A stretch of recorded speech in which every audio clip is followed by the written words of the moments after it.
Humanity's Great Sage, Chapter 389. Climbing the Scroll of Supremacy. In the air, Lu Yi hurriedly adjusted his posture as the ground rapidly closed in on him.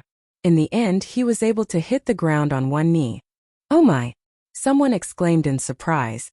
"Why are you bending the knee to me all of a sudden?" Lu Ye's eyes twitched when he heard the voice.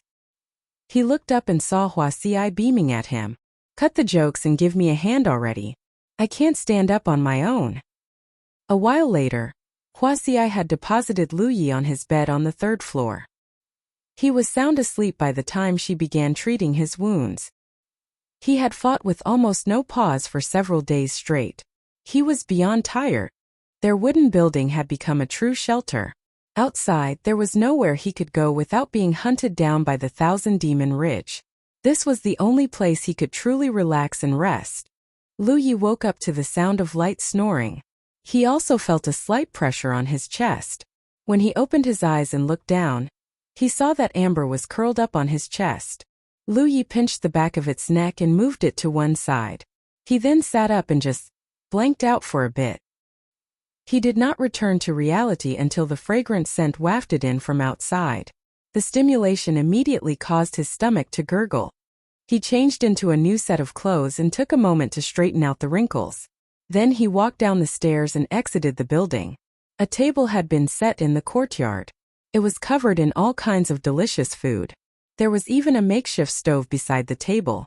He and Wuxia were cooking and enjoying a great conversation with each other when he arrived. For a time, Lu Yi simply crossed his arms and admired the girls from the door. He watched as he crouched on the ground while adding some wood to the fire, and Wuxia, a headscarf wrapped around her head and an apron around her waist, busying in front of the stove. He was glad to be alive, truly.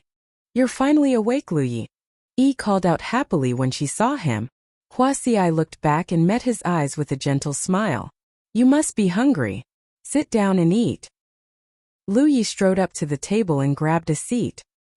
He then grabbed his chopsticks and hesitated for a not insignificant amount of time.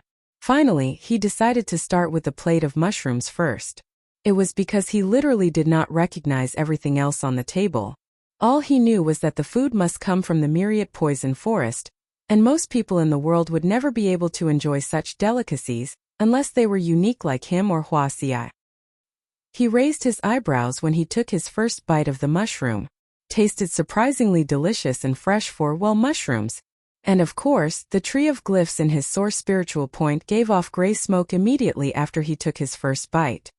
Now that his appetite was completely aroused, any trepidation he might have had regarding the ingredients were completely gone. He started chowing down to his heart's content. Wuxia sat opposite him after placing the final dish on the table. She took her time eating and put some food on Lu Ye's plate from time to time. Yi couldn't join in because she was an apparition, so she simply stood behind Lu Yi and brushed his messy hair for him. A fulfilling meal later, Lu Yi leaned back against his chair, crossed his legs and rubbed his stomach in deep satisfaction. He then enjoyed the cup of tea had served him. Her service was excellent as usual. The fatigue he had accumulated for days was gone just like that. He had to admit that Wuxia's dishes were incredibly nutritious. Assuming that one had a way to deal with the poison, one could go from deathly tired to perfectly energetic in just a few days. If nutrition was blood, he would be bleeding out of his pores right now. Lu Yi did not feel like moving after such a fulfilling meal, so he said, "Can you please bring me the storage bags?" They had killed a lot of people during their latest adventure. Naturally, he had acquired a comparable amount of loot as well. He didn't have the time to unlock them before, but now was the perfect time to do so. "Okay," she replied before floating up to the third floor. It wasn't long before she returned with a massive pile of storage bags. He loved it when Lu Yi unlocked the storage bags. The act of uncovering something unknown itself was an exciting experience. Not to mention that there were always pleasant surprises. Every time Lu Yi had unlocked a storage bag, Yi would remove its contents and separate them by category. If the storage bag contained something good, then she would break out in smiles. If not, then she would mutter "Pauper" under her breath. It should not need to be said, but no two people were exactly as wealthy as one another.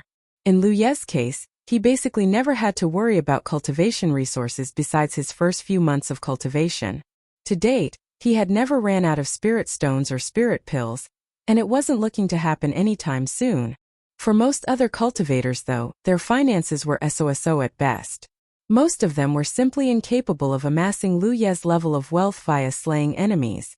Cultivators consumed cultivation resources since the day they started cultivating. Spirit stones and spirit pills were a staple for any cultivator, and yet some of them were unable to afford it, especially when their cultivation level was low. After all, they had to spend some of their money on life-saving items such as spirit talisman papers. As if that wasn't bad enough, their expenses only went up every time they climbed a cultivation level. A 7th order cultivator had to purchase flying weapons to expand their repertoire, and an 8th order cultivator a flying spirit artifact for faster travel. And of course, a 9th order cultivator must purchase a heaven-grade cultivation technique if they wish to advance further. In fact, the poorest community in the Spirit Creek battlefield wasn't the outer circle cultivators, but the inner circle cultivators. They had a million things they needed to buy at this stage of their cultivation. While their financial situation was better after they entered the core circle, cultivators naturally consumed more cultivation resources each time they climbed up a cultivation level. As a result, many people remained as poor as a pauper. This was why most of the storage bags Lu Yi unlocked contained only a paltry amount of spirit pills and spirit stones, and why the cultivators of the Thousand Demon Ridge wanted to kill Lu Yi so badly. The threat he posed to their entire faction was one half of the reason, and the bounty on his head was the other half. Even if the bounty would be split between all the participants, it was still enough wealth to make them wealthier than they had ever been their whole lives. Given enough benefit, anyone could be motivated to do anything. An hour later, Lu Yi was done unlocking the storage bags. While Yi was still sorting out the goods, he went to the central ward and began rearranging the whole thing. Since the central ward was created using ward flags, and both Lu Ye's cultivation level and his proficiency with creating teleportation wards were still lacking, he always had to rearrange it after teleporting back to the central ward. Lu Yi felt the onset of a headache as he stared at the central ward. He did not know if it was a problem with his skill or his experience, but he could never teleport back to the exact location of the central ward.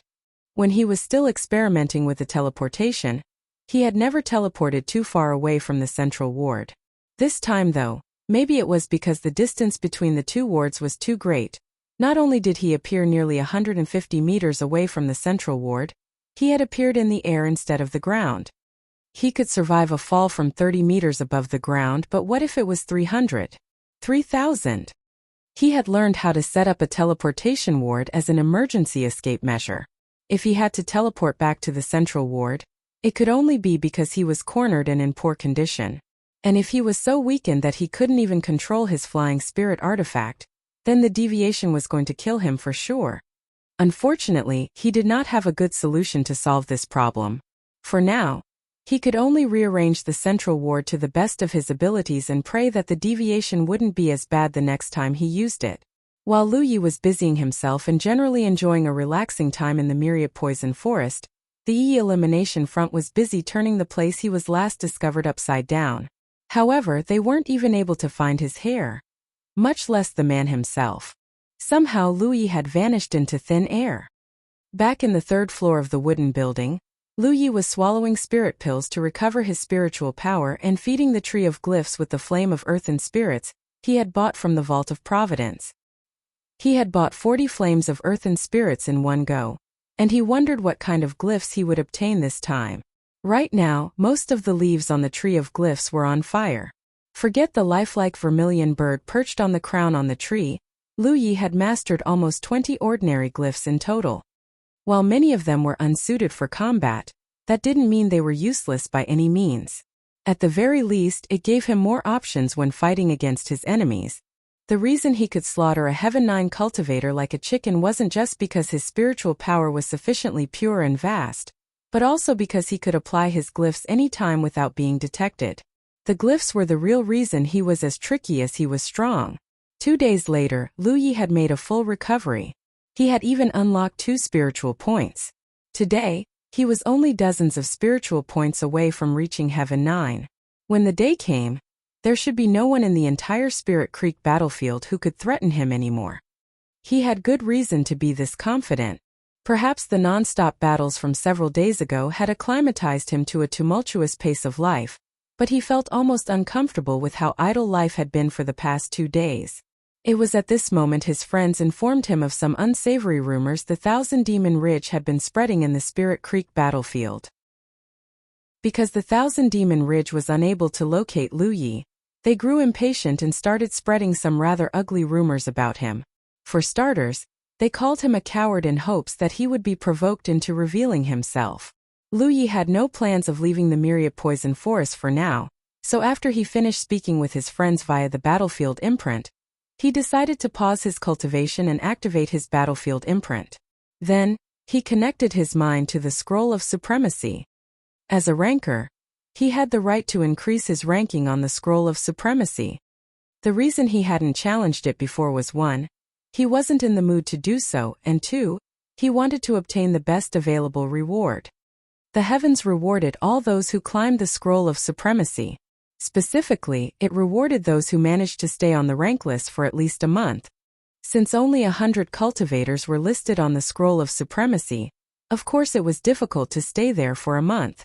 This was especially true for those at the bottom of the rank list. The names there changed at least multiple times every day. The higher a ranker placed on the Scroll of Supremacy, the better the rewards they would receive. Even if they lost and fell in rank, they could always make another go at it another time. Right now, Lu Ye's plan was to climb to the top of the Scroll of Supremacy and stay there for a whole month. His 4th senior brother once told him that the reward granted by the heavens was very beneficial to a cultivator. Naturally, the better the placement, the greater the rewards. That was why he advised Lu Yi not to hold back when climbing the Scroll of Supremacy. Ideally, he should aim for the highest spot he could reach in the shortest amount of time possible. Lu Yi gave it a try and discovered that he could only challenge the bottom 3 cultivators on the rank list. They were all Heaven 9 cultivators from different sections. The 99th and 98th cultivators were both from the Thousand Demon Ridge. The 100th cultivator was from the Grand Sky Coalition. Lu Yi wasn't going to challenge his own comrade as a matter of course. Without hesitation, he challenged the guy on the 99th spot. Humanity's Great Sage, Chapter 390. I thought this was a 1v1. Oh! Unless they had no other choice, cultivators from the same faction generally avoided challenging one another. It was because they would only be giving their enemies the opportunity to take advantage of them. When Lu Yi tried to challenge the 99th ranker though, he received a surprising response. As it turned out, the guy was currently being challenged. It should not need to be said, but a ranker could not accept 2 challenges at the same time. Even if Lu Yi must challenge the guy, he must wait until they were finished with their latest battle. So, he set his sights on the 98th ranker, only to discover that they were currently being challenged as well. Now that he thought about it, the last 3 spots on the Scroll of Supremacy must be in a state of constant turmoil. In fact, those who didn't have the strength to climb up the ranks would probably be removed very quickly even if they somehow got on the rank list by chance. Lu Yi was about to resign himself to a long wait when the name of the 100th ranker suddenly distorted and disappeared. The next moment, a new name appeared on the list. It meant that the previous 100th ranker had been defeated and replaced by a new ranker. Lu Yi hurriedly checked the affiliation of the new ranker, and confirmed that they were from the Thousand Demon Ridge. He immediately issued them a challenge request. This time, he didn't receive an automated response saying that the ranker was currently being challenged. It didn't take long before the challenge request was accepted. They had to accept. Lu Yi would replace them if they rejected the challenge request or ignored it for too long. The battle didn't begin immediately because the ranker had just finished a battle and ascended the Scroll of Supremacy. Of course they were going to take a moment to recover their strength. While waiting, Lu Yi continued to consume spirit pills and feed the Tree of Glyphs the Flame of Earth and Spirits. At the same time, he spared some concentration to research the Scroll of Supremacy. Most of his understanding of the Scroll of Supremacy consisted of hearsay. Although he had ascended to the 33rd spot for a time, the Thousand Demon Ridge had come together to flush him out of the rank list in just 3 days. He had never even fought a challenge battle before. That was why he couldn't claim to know the Scroll of Supremacy very well at all. 4 hours passed in the blink of an eye. The moment he felt a response in his battlefield imprint, Lu Yi immediately paused what he was doing and got ready for battle. He felt the power of the heavens descending from the sky before enveloping his entire person. The next second, the space around him began to distort, and his vision was filled by a blinding white light. When the white light faded, he saw a young man in his 20s standing a short distance opposite him. It was most likely the 1000-demon ridge ranker he was challenging. Gao. Huh. Lu Yi turned toward the noise and discovered that Amber and Yi were standing right next to him and examining their surroundings curiously. Amber was sleeping, and Yi was cultivating a while ago. Somehow they had both been dragged into this battlefield. Where are we, Lu Yi? Yi asked. I'll tell you later. Lu Yi turned back to his opponent. Right now, the 1000-demon ridge cultivator was busy picking up his jaw from the floor. This was supposed to be a 1-versus-1 battle, right? So why was he facing down 2 cultivators and a tamed beast? He could understand why the tiger was present in the battle. Some of the rankers on the Scroll of Supremacy were beast tamers, and they often brought more than one tamed beast with them. But what about the girl? This was just ridiculous. He was just about to ask Lu Yi what the hell was going on when suddenly, he discovered that the man looked highly familiar. Then, he realized that he was none other than the Sanuvabich his entire faction had been searching for to no avail. Last time the EE elimination front had lost track of him despite turning the location where he was last discovered upside down. Who would have thought that the bastard would challenge the Scroll of Supremacy just 2 days later? Lu Yi, the 1000-demon ridge cultivator, growled. He wasn't sure whether to laugh or cry at his luck. To the 1000-demon ridge, Lu Yi represented an opportunity to obtain an unimaginable amount of wealth. If he could kill him here, the bounty would go to him and him alone. However, Lu Yi was also beyond formidable. He might have been strong enough to barely make it on the Scroll of Supremacy. He wasn't confident that he could defeat the young man at all. The 1000-demon ridge cultivator had just finished crying out Lu Ye's name when the combat cultivator rushed toward him. He swore. He had purposely chosen a battle arena, a small area with no obstacles and a radius of only tens of meters, during the battlefield selection phase because he was a combat cultivator himself. It would maximize his advantage and, depending on his opponent's faction and fighting style, minimize the enemies. Unfortunately, Lu Yi was a combat cultivator just like him. His chosen battlefield benefited both of them. Since Lu Yi had applied Windwalk to himself, he moved so fast that he almost left a blur behind his trail. The distance between himself and his opponent was rapidly shrinking. His speed is crazy. The 1000-demon ridge cultivator thought to himself in fear as he summoned his own spirit artifact. Although he did not think that he was a match for Lu Yi, he was a cultivator who managed to ascend the Scroll of Supremacy. He could not possibly surrender without a fight. Whistling sounds pierced the eardrums while Lu Yi was charging. His 9 flying weapons were flying toward his opponent in a straight line. The 1000-demon ridge cultivator had heard of Lu Ye's prowess with flying weapons ages ago. He immediately slapped a golden body talisman paper on himself and channeled all of his spiritual power to protect himself. Roar! It was at this moment the tiger let out a mighty roar. Visible shockwaves swept across the 1000-demon ridge cultivator and made him feel as if someone had smashed his head with a hammer. Not only was he seeing stars and hurting like a bitch, the roar had dispersed his spiritual power in an instant. He was shocked to say the least. He never knew that Lu Ye's white tiger possessed such power. He had just recollected himself when he saw a wide range of spells flying toward him from the flank. It was the girl who had somehow entered the battlefield with Lu Yi. Not only was she casting spells at a prodigious speed, the spells themselves were incredibly varied and numerous.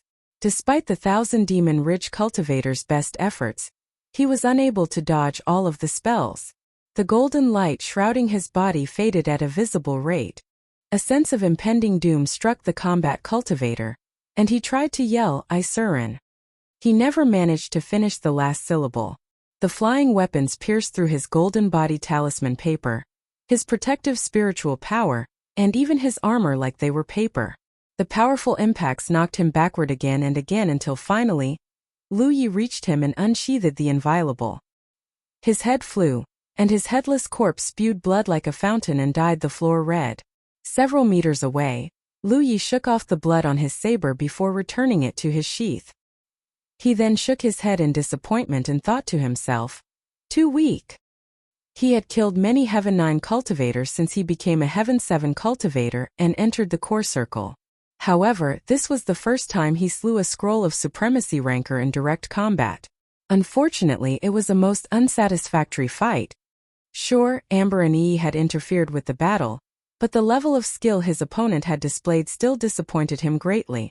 Now that he thought about it, he had not fought anyone in single combat since he came to the core circle. The Scroll of Supremacy was giving him the chance to enjoy a form of combat he sorely missed, and to measure himself against its champions. Of course, he was also going to obey his fourth senior brother's instruction, and hit the highest rank he could reach in the shortest amount of time possible. After Yi had picked up the dead man's storage bag and spirit artifact, she suddenly exclaimed in realization, Lu Yi, this is the challenge battle of the Scroll of Supremacy, isn't it? It took her some time, but she finally realized where they were. Yeah. Honestly, Lu Yi didn't think Yi and Amber would be teleported into the battlefield with him. Then again, Amber was his tamed beast, and the heavens accepted the participation of tamed beasts in the Scroll of Supremacy. As Yi was Amber's ghost spirit, she too was dragged into the battlefield. This gave him a massive advantage over his opponents to say the least. Time to go home, Lu Yi beckoned. The heavens' power enveloped him, and the next thing he knew, he was back in their wooden building once more. After they had returned, Yi floated out of the window and sat down in front of Lu Yi. Amber leaped onto his legs and waited patiently for Lu Yi to make his next move. They both knew that Lu Yi would not be satisfied with just one battle, and were ready to give it their all. And so Lu Yi activated his battlefield imprint, connected with the Scroll of Supremacy, and tried to challenge the 99th ranker on the list once more. Unfortunately, the ranker was still in the middle of a challenge. So, he selected the 98th ranker and tried again.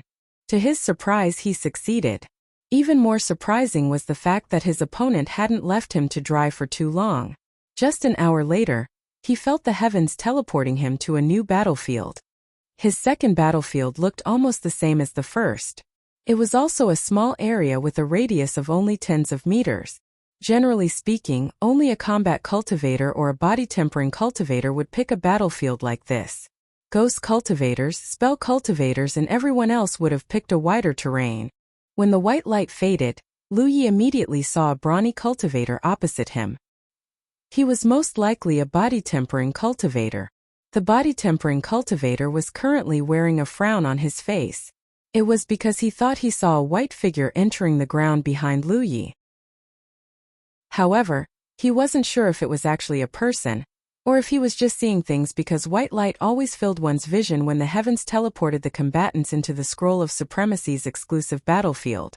The white figure was Yi, of course. She had slipped into the underground and concealed her presence, so that the body-tempering cultivator would not realize that this was really a 2 versus 1-3 if you counted Amber, and get unnecessarily nervous. And of course, she would be able to ambush him better if he didn't know she was there. The body-tempering cultivator had already channeled his spiritual power and vitality. He was carrying a large shield on his left arm and wielding a spiked hammer on his right. The head of the hammer was covered in sharp reverse spikes. Not even Lu Yi would want to get hit by a weapon like this. The body-tempering cultivator raised the shield in front of himself and hit it once with his hammer. As if the action wasn't provoking enough, he said, "Come at me, you little." He suddenly stared at Lu Ye's face and exclaimed in shock, "The vanquisher of sex." Lu Yi was already charging toward the body-tempering cultivator. As usual, he had empowered himself with Windwalk and was moving so fast that he was a blur. The body-tempering cultivator blanched as the distance between them shortened. It hadn't been easy defeating his previous opponent and making it on the Scroll of Supremacy. He wasn't expecting to be challenged by the walking calamity at all. It was highly unlikely he was going to be able to preserve his spot. Humanity's Great Sage, Chapter 391, Full Speed Ahead. As usual, Lu Yi kicked off the battle by launching his flying weapons at his enemy. 9 auras slammed into the body-tempering cultivator's shield spirit artifacts so hard that his body shook, and the light on the shield weakened with each impact. The body-tempering cultivator was shocked to say the least. He knew just how powerful his shield spirit artifact was, and yet it had lost a ton of spiritual power in a matter of seconds. That was just how powerful Lu Yi's attack was. By the time all 9 flying weapons had struck the shield, Lu Yi was already in front of the body-tempering cultivator. He activated gravity well as he brought down the inviolable like lightning. An unimaginable pressure pressed down on the body-tempering cultivator. He felt like he was struck by a mountain, not a saber. Although he ultimately managed to withstand the blow, he still nearly dropped to one knee. The body-tempering cultivator pushed his spiritual power so hard that his entire face was red. He let out a mighty roar, pushed back Lu Yi's saber, and brought down his spiked hammer all at the same time. Lu Yi's flying weapons appeared from the sides and slammed into the spiked hammer, causing it to miss and strike the floor right next to Lu Yi instead. There was enough force behind the blow to cause some cracks. Spiritual power boiled around Lu Yi as he thrust his saber forward. He was a Heaven 8 cultivator, and his saber was empowered by 2 sharp edges. Right now his offensive power was off the charts. The shield spirit artifact's aura vanished instantly. In fact, the shield itself shattered into pieces with a loud crack. The body-tempering cultivator's expression turned horrified as Lu Yi brought his flame-wreathed saber down. He instinctively tried to call for surrender. It was at this moment Amber, the white tiger had been crouching on his shoulder this entire time, opened its mouth and let out a mighty roar. A visible shockwave swept across his body and caused his thoughts to go blank for an instant. As a result, he missed the window to say the words he needed to say to survive. Metal cut through flesh, and blood splattered everywhere. The body-tempering cultivator took 2 unsteady steps back before collapsing on the ground. His wide-open eyes were full of grievance even as they gradually turned glassy. He knew he was no match for Lu Yi, but he thought he would have the time to surrender at least as a body-tempering cultivator. However, Amber had ruined his one shot at surviving at the last moment. He appeared and asked, "Done already?" The girl was extremely unhappy. It was because she didn't even have the chance to participate. They picked up the loot and requested the heavens to teleport them away from the battlefield. After they had returned to the wooden building, Lu Yi checked the scroll of supremacy and confirmed that he was now in the 98th spot. The challenger could challenge the ranker 5 places above their spot at most. In Lu Yi's case, that was the 93rd ranker. He didn't do so though. Instead, he challenged the 95th ranker.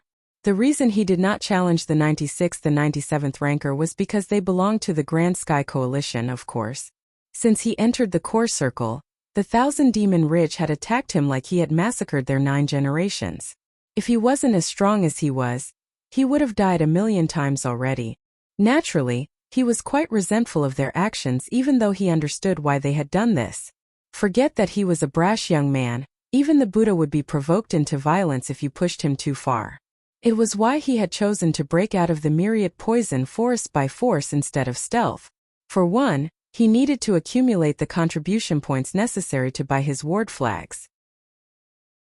2. He wanted to give his pursuers a taste of their own medicine. But of course he couldn't challenge the entire world all the time. The risks alone made it something to be attempted only once in a blue moon. On the other hand, the challenge battles of the Scroll of Supremacy was a completely different story. Since the battle only featured one-on-ones, he never had to worry about being ganged up by multiple cultivators. That was why he decided that he was going to kill every Thousand Demon Ridge cultivator he encountered along the way. It was only right considering all the attacks he had received so far. The 95th cultivator wasn't as busy as the bottom feeders, so Lu Yi's challenge request went through and was accepted in just a short time. After the heavens teleported him into the battlefield, he immediately hit herself as she had before. Amber was also crouching on Lu Yi's shoulder. Lu Yi examined his environment and discovered that it was a massive desert. The hot sun was hanging in the middle of the sky, and the air felt hot enough to scald a mortal's skin. Wherever he looked there was only yellow sand. Not only that, his opponent was nowhere to be seen. Lu Yi immediately determined that his opponent was probably a spell cultivator who majored in fire attribute or earth attribute spell techniques. No other cultivator would choose a terrain like this. Lu Yi could not be bothered to search for his enemy across an entire desert, so he just stayed where he was and waited for the signal. A while later, Yi messaged him saying that she had found the enemy. As predicted, they were a spell cultivator. Meanwhile, the Thousand Demon Ridge was in shambles yet again. The Yi Elimination Front were searching for the vanquisher of sex all over the core circle to no avail. No one knew where he had hidden himself. It was almost as if the young man had vanished into thin air. It was at this moment Lu Yi's name appeared on the scroll of supremacy once more. As it turned out, the Sanuvabich was climbing the rank list. At first, only a handful of people were aware of this. However, all eyes were on the scroll of supremacy once the news had spread. They watched as Lu Yi climbed the scroll of supremacy at meteoric speed. When they first noticed him, he was only at the 95th spot. However, it only took him half a day to ascend to the 82nd spot. Another half a day passed and he was at the 73rd spot. When the following day came, he was at the 65th spot. The speed at which he was climbing the rank list was ridiculous to say the least. Moreover, it didn't look like he was planning to stop anytime soon.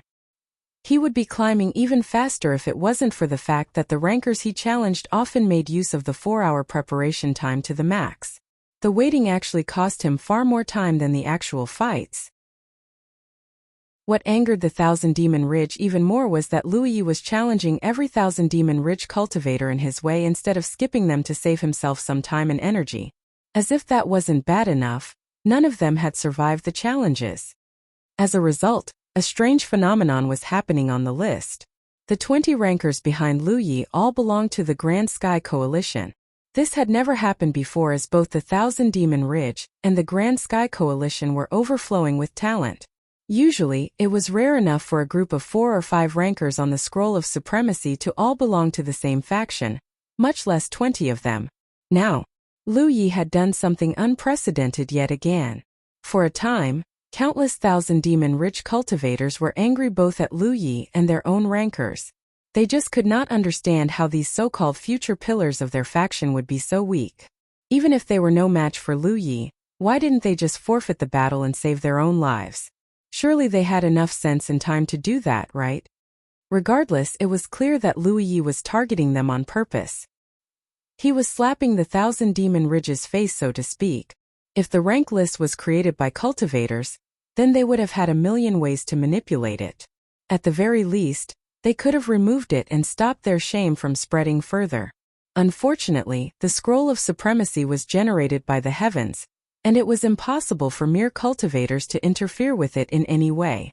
Any Spirit Creek Realm cultivator with sufficient strength could connect to Scroll of Supremacy and check it. The Thousand Demon Ridge was deeply humiliated by the rank list, to say the least. Every time someone took a look at the list, they would feel their faces turning deep red with shame. It was as if someone had slapped them multiple times in a row. While Lu Yi's mad actions deeply humiliated the Thousand Demon Ridge, the Grand Sky Coalition was celebrating as a matter of course. Countless Grand Sky Coalition cultivators were spreading the news as far as they could reach. Every time Lu Yi ascended a rank, and the Thousand Demon Ridge cultivator he was challenging had disappeared from the list, a cheer would break out among the crowd. By the 3rd day since Lu Yi began climbing the Scroll of Supremacy, he was sitting at the 50th spot. Contrary to his faction or the Thousand Demon Ridge's feelings, Lu Yi was feeling rather miffed and disappointed. It was because none of them was strong enough to put up a fight at all. No matter what cultivator faction they belonged to or the terrain they chose, Lu Yi almost always ended the battle shortly after he or Yi had located them. Even better, Amber's roar prevented them from being able to surrender and live. In fact, Amber's only role on the battlefield was to sit on Lu Yi's shoulder and roar the second it looked like the challenger was about to speak. So far, no one who had been struck by Amber's roar had managed to regain their mind fast enough to survive the battle. When Lu Yi wasn't fighting the rankers, he was cultivating and feeding the tree of glyphs, the flame of earth and spirits. Since he was so busy these days, he had only fed it half of the flames of earth and spirits he had bought. Still, he was able to obtain 2 new glyphs. They were Glyph, Golden Arc, and Glyph, invoke lightning. He already suspected it was the case when he saw their names, but upon absorbing their information, he discovered that he could use them as spell techniques after construction. Intentionally or not, the tree of glyphs was bringing him further down the path of a spell cultivator. That said, he suspected that the spell techniques cast using these two glyphs would be quite different from the usual spell technique because his primary attribute was fire, and his supplementary attribute was gold. Also, the best way to use these two glyphs was actually in offensive wards. He was sure they would perform wonderfully with the proper application. He had already issued a challenge request to the 48th ranker, but the battle had not begun immediately even though his opponent had accepted the challenge. It was likely he was going to have to wait another 4 hours before the battle would ensue. So, he took out another flame of earthen spirits and fed the tree of glyphs. While doing so, he spared some concentration to cultivate as well. The remaining 20 flame of earthen spirits were devoured in no time. Once done, Lu Yi looked at the tree of glyphs expectantly. He was hoping to see if it had obtained more glyphs. His eyes contracted into needles as he saw a clump of leaves glowing red. He had encountered this exactly one time in the past. It was when he was absorbing the true phoenix flame in the burning lands. At the time, an entire clump of leaves had reacted more or less the same way. It wasn't until the tree of glyphs had devoured the true phoenix flame completely did they burst into flames. After that, the image of the vermilion bird had appeared on the tree crown, and he had obtained glyph Fire Phoenix. Since this was happening again, it meant that he was most likely getting a special glyph. Lu Yi examined the leaves closely.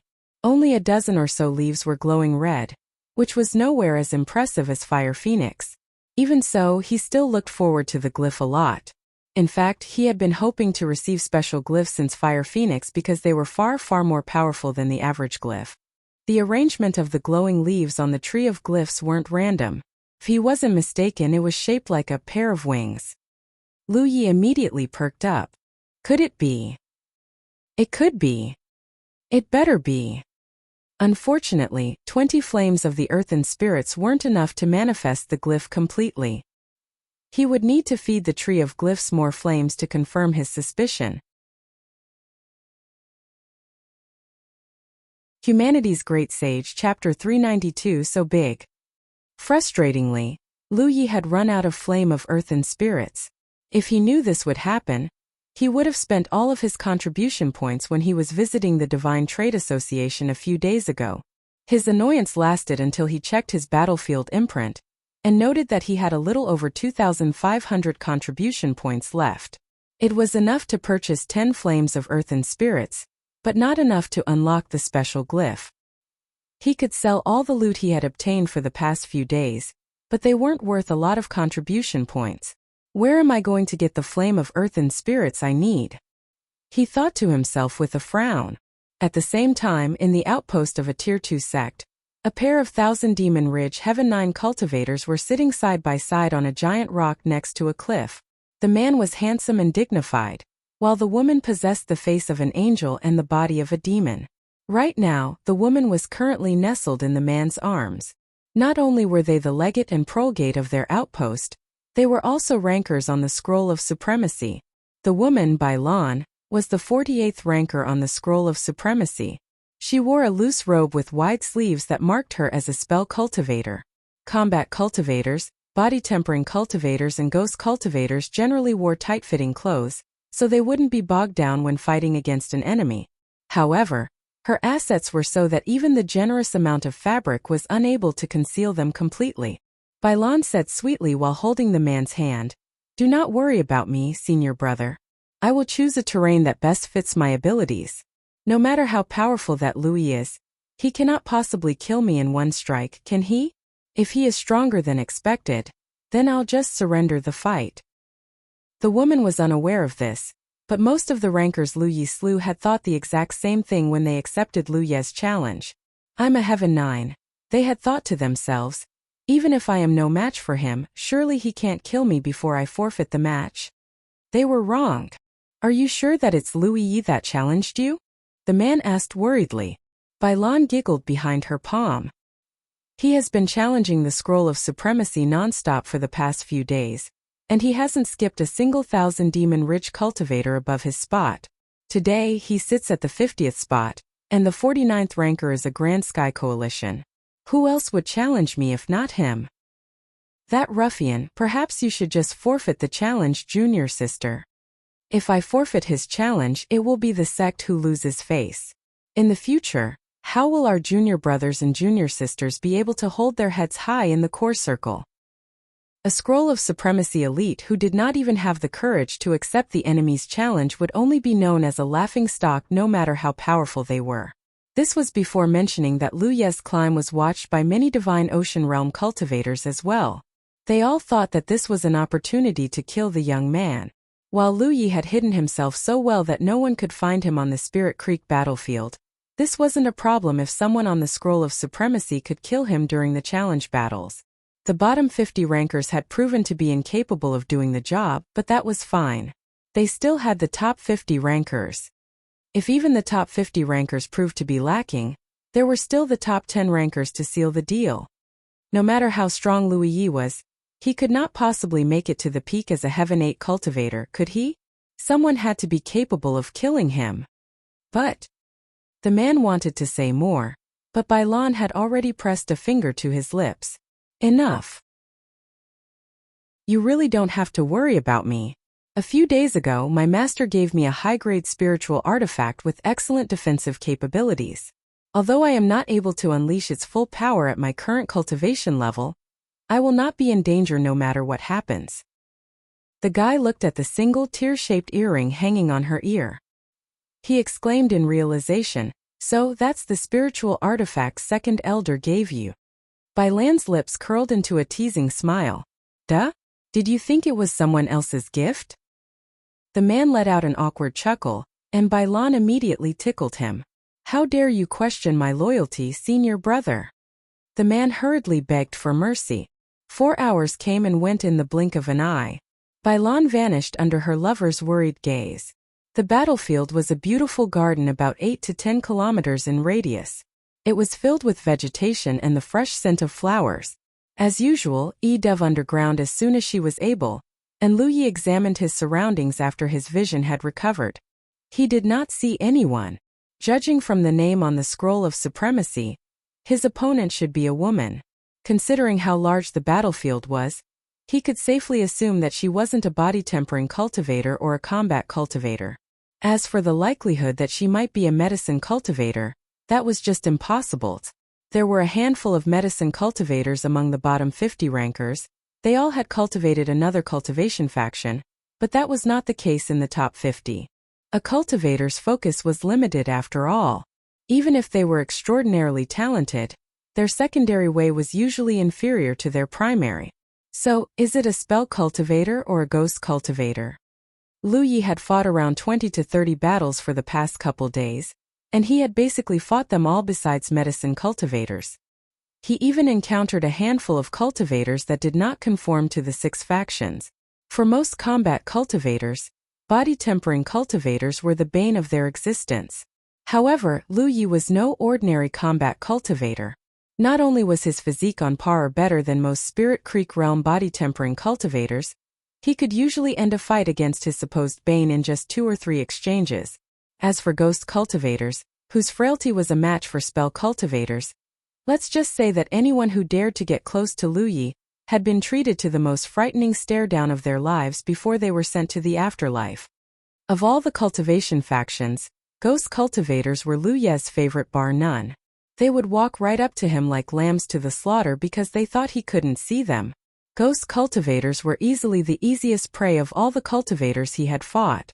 His second favorite prey were spell cultivators. As long as their defenses were broken, it took only a single hit to kill them. As usual, Lu Yi left the matter of searching the enemy to Yi. While waiting, he tossed a couple of spirit pills into his mouth and crunched them slowly. Ever since he started cultivating, he had eaten enough spirit pills to shit a mountain of them. He was just as done in regards to their taste. If he ever got the chance to meet a pill maker, he was going to ask, no, beg them to make it apple-flavored or orange-flavored. Heck, he would even settle for banana-flavored spirit pills. He ate at least dozens of spirit pills every single day to cultivate his spiritual power. These days he found it harder to swallow the damn pills than to fight a life-and-death battle. Lu Ye's mind was wondering when Yi finally informed him that she had found the female cultivator. However, she was constantly changing positions to avoid being ambushed by Lu Yi. Lu Yi, she's huge.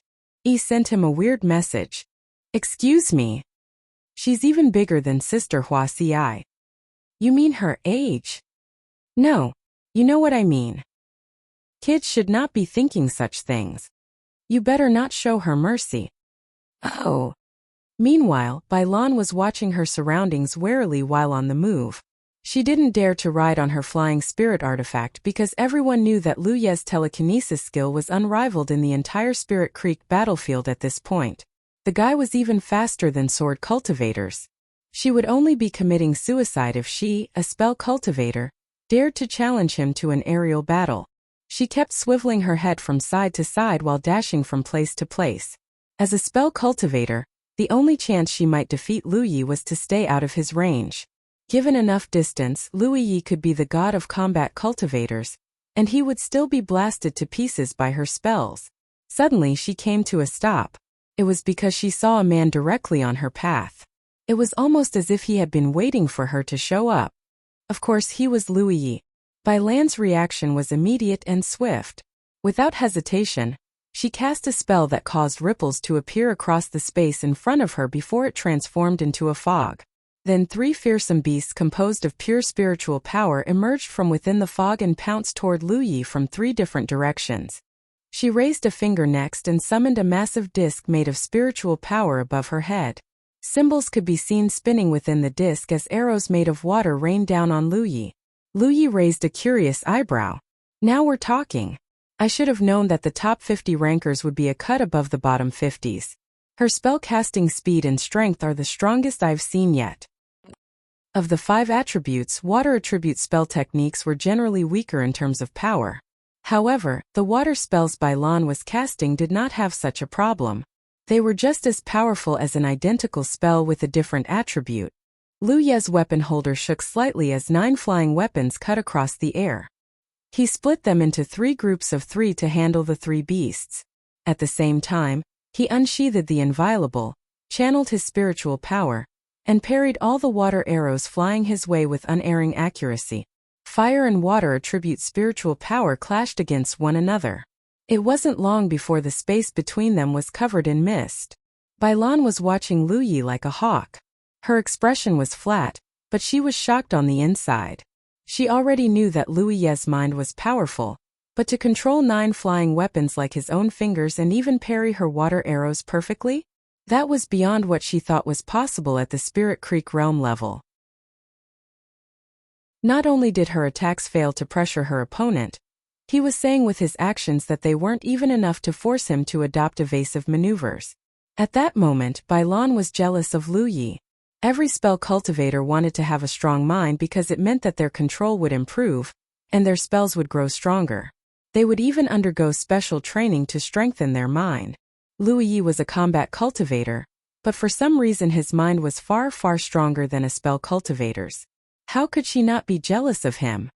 The round disc above her head slowly vanished, and water arrows stopped flying toward Lu Yi. As he withdrew his saber, he suddenly frowned and summoned all 9 of his flying weapons back to his weapon holder. A quick check revealed to him that his connection with his 9 flying weapons had diminished considerably. This meant that the 3 beasts made of water attribute spiritual power weren't just an offensive spell. They possessed corrosive qualities as well. To do this without him realizing it until the last moment, it was probably Bailan's unique ability. Anyone who tried to attack her with flying weapons would find themselves at a severe disadvantage. Her ability corroded the weapons and weakened their power over time. Bailan was about to cast another spell when suddenly, Lu Yi raised a hand to stop her. Wait. Bailan watched him warily while asking what. Lu Yi rarely spoke with his enemies during battle, but for the unignited leaves and tree of glyphs, he was willing to break his silence. I want 20 flames of earth and spirits. Excuse me. Bailan was completely confused. This was the challenge battle of the Scroll of Supremacy. A duel that usually ended with the death or surrender or the loser. So why was Lu Yi asking her to give him, what was it called again, flames of earth and spirits? Did he hit himself in the head or something? It's sold in the Vault of Providence for 200 contribution points apiece. I want 20. She instinctively calculated the total cost. That's 4,000 contribution points. Then she shook her head in frustration. What am I doing? Humanity's Great Sage, Chapter 393. You have 1 hour. That's right. That's 4,000 contribution points in total. You may not have that many contribution points, but I'm sure you can gather that amount somehow. While the most common way to obtain contribution points was to kill enemies and sell stuff to the Vault of Providence, it was normally quite difficult for a Spirit Creek Realm cultivator to accumulate that many spiritual points. Of course, a legate or a prolgate would have the additional method of paying themselves a wage. 4,000 contribution points was a lot for an outer circle or inner circle cultivator, but for some core circle cultivators it wasn't an unachievable goal. This was especially true for a strong and beautiful female cultivator like Bailan. She would be cared for no matter which sex she went to. Even if she personally could not accumulate the amount, someone else would do it for her. Lu Yi hadn't demanded 20 flames of the earth and spirits from Bailan without thinking. It was the number he had arrived at after careful consideration of her overall capabilities. And why should I give you 20 flames of the earth and spirits? Bailan retorted angrily. This was the first time she encountered something like this in the challenge battle of the Scroll of Supremacy, and it was mind-boggling to say the least. She had heard of the Vanquisher of Sex infamy since a long time ago, but she never knew that he had a screw loose in his head as well. On second thought, that sounded about right. A normal person wouldn't have drawn the ire of the entire Thousand Demon Ridge. This is a fight, so just fight me and cut the nonsense, Bailan declared. As if on cue, Lu Yi started running toward her so fast that he left behind a series of afterimages. She cast a series of spells at Lu Yi, but the man actually dodged all of them with unerring accuracy. Despite her best efforts, he was shortening the gap between them by the second. Most spell cultivators in this situation would attempt to move away from Lu Yi and delay the inevitable as much as possible. While backing away, they would continuously harass the enemy until they were dead or forced back. However, Bailan was the 48th ranker on the Scroll of Supremacy. Her insight was far above that of most spell cultivators. From the moment Lu Yi had made his move, she already knew that their speed didn't even belong in the same category. This Lu Yi wasn't just fast in telekinesis, his own speed was just as shocking. Even if she retreated, it would take him at most a moment to catch up. That was why she made the snap decision to switch out her current spell and made a spell seal. The second she did this, the back of her hand abruptly lit up. It wasn't the light of the battlefield imprint though. It was the light of a glyph, a tattoo that had been engraved to the back of her hand by a glyph weaver. Master glyph weavers like Lady Yun existed in both the Grand Sky Coalition and the Thousand Demon Ridge. It was just that tattoos were generally too valuable to be wasted on a Spirit Creek Realm cultivator. Forget the materials necessary to tattoo the glyphs. The service charges of the glyph weaver themselves were well above the ability of most Spirit Creek Realm cultivators to pay. Take Lu Ye's wings for example. In terms of value, they were as valuable as a spell artifact. Besides that, tattoos could be categorized into visible tattoos and hidden tattoos, temporary tattoos or permanent tattoos. Each type consumed different resources. Bailan's tattoo was obviously a hidden tattoo because it was invisible until she activated it. It afforded the opportunity to surprise her enemies. Lu Yi wondered if it was temporary or permanent. If it was permanent, then the cost of the glyph must be humongous. The glyph only appeared for an instant before turning invisible once more, but Lu Yi still managed to identify it before it disappeared. It looked very similar to one of the glyphs he had acquired recently, Invoke Lightning. He immediately figured out what his opponent was planning. Due to the clash between his fire and Bailan's water attribute spiritual power, the entire area was shrouded in mist right now. He would not be able to get out of the mist in time. Without hesitation, he channeled his spiritual power and covered his entire body in a layer of protection. Lightning struck where Lu Yi was standing. At that moment, the entire area was crawling with tendrils of lightning. Lu Yi shuddered as the power of a top 50 ranker literally coursed around him. His protection was weakening by the second even though he was doing everything he could to keep the glyph going. It only lasted 3 breaths before shattering and exposing Lu Yi directly to the lightning.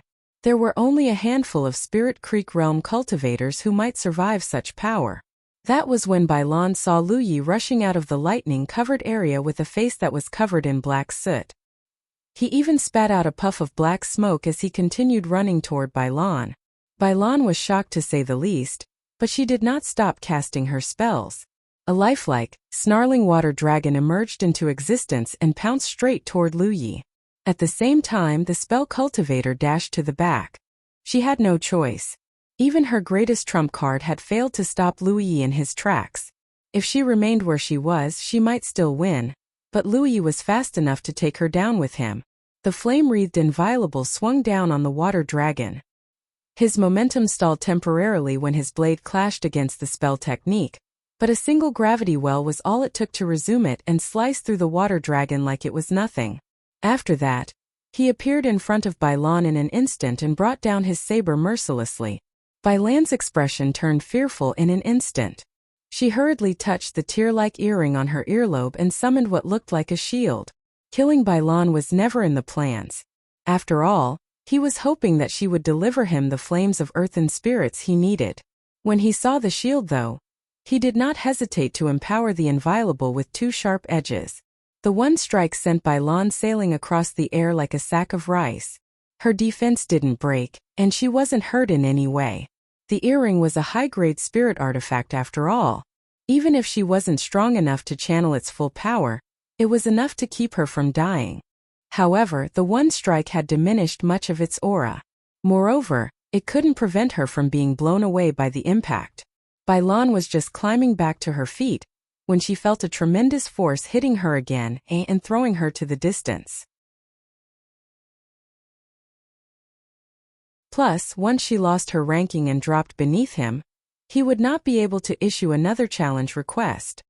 The bastard thought he could swindle her into giving up 20 flame of the earthen spirits? Fuck him.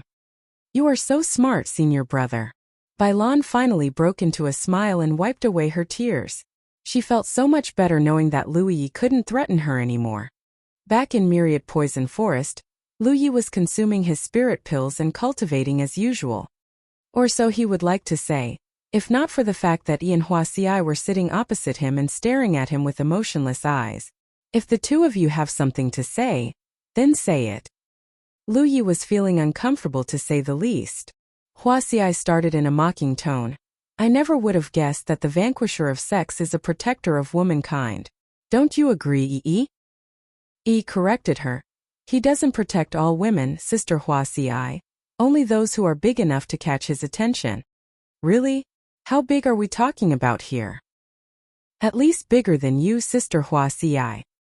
Wuxia mulled it over for a moment before commenting, isn't that tiring? I wouldn't know. Yi shrugged since she had never experienced that kind of burden. Are you tired of living with them, Wuxia? Wuxia smiled kindly. I'm doing okay. Enough. Lu Yi grew agitated as the two girls slowly strayed off topic. Am I that type of person in your eyes? The two girls thought seriously for a moment. Then they nodded in unison.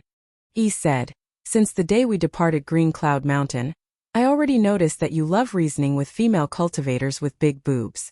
The bigger the boobs, the bigger your tolerance. Wuxia also said, remember the first time we met? You were wrapped like a zongzi that day, but your eyes were anything but restrained. I can't believe you've misunderstood me all this time, Lu Yi complained in distress.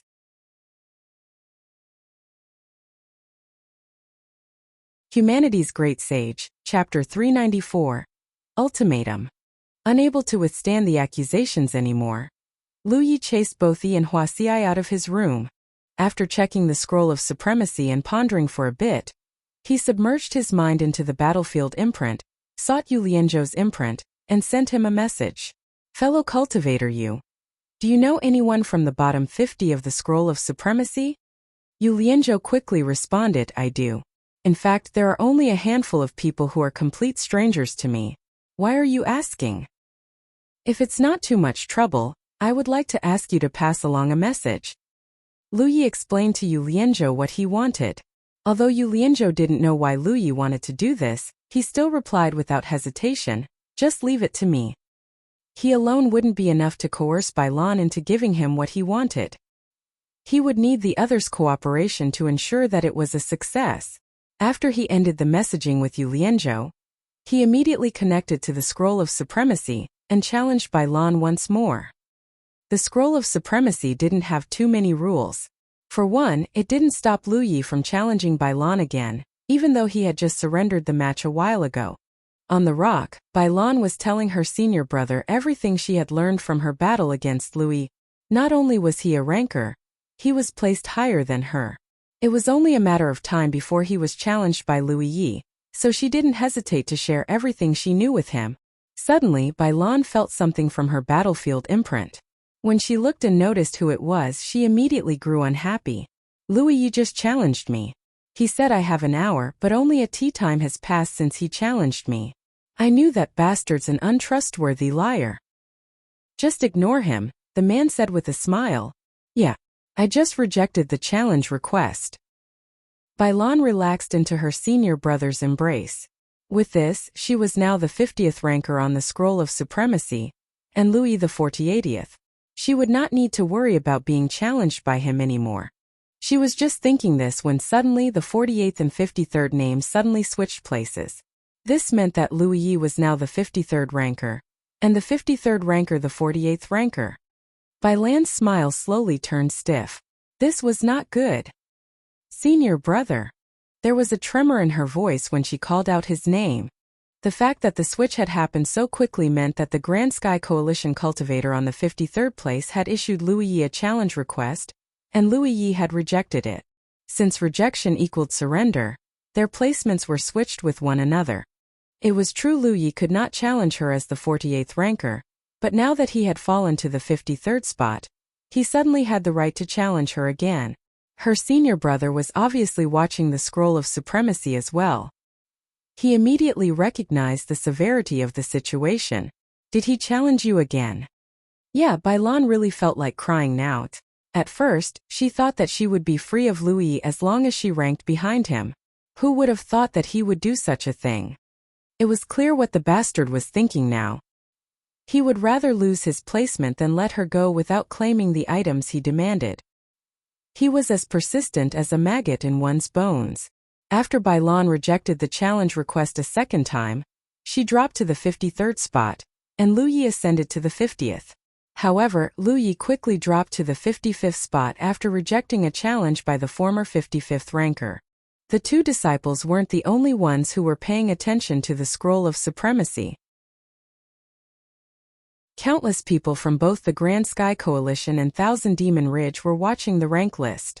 The reason for this was Lu Ye's meteoric rise, of course. As a result, everyone saw something that had never happened since the Scroll of Supremacy was created. For whatever reason, Lu Yi of the Crimson Blood sect and Bai Lan of the Rainmaker sect kept going up and down the rank list. From time to time they would switch placements with each other. That said, both cultivators were sliding down the Grand Sky Coalition, due to the involvement of other Grand Sky Coalition cultivators. Although they only dropped 2 or 3 spots at a time, it happened so many times that both rankers had fallen below the 70th spot in less than a tea time. What in the heaven's name is going on here? No one had ever done this, not because it was difficult to achieve, but because every rank up in the Scroll of Supremacy was paved with a lot blood, sweat and tears. Who in their right mind would willingly lose months or even years of hard work no matter the reason? Not to mention that the higher one's rank, the better the reward they would receive from the heavens. And yet, there was no denying the reality happening before their eyes. Not only was Lu Yi willingly tanking his rank, he was dragging a poor Thousand Demon Ridge cultivator with him. She literally could not stop him even if she wanted to. Meanwhile, Bai Lan was staring at the sky with a blank stare at her outpost. Why me? Why did I of all people get targeted by the vanquisher of sex? If I was sinful, then why did the heavens send Lu Yi to torment me instead of punishing me themselves? Seriously, there are many other Thousand Demon Ridge cultivators on the Scroll of Supremacy. Why the hell is that ruffian pursuing me so doggedly? Junior sister. Stay strong, junior sister. Her lover grabbed her shoulders and tried to shake her out of her funk. His heart was bleeding at the sight of her tormented visage. Senior brother. Bailan burst into tears. Accept his challenge. The man said solemnly. But I'm no match for him. I'm not asking you to fight him. There is a 4-hour preparation time after accepting the challenge. This will buy us some time to think of a solution.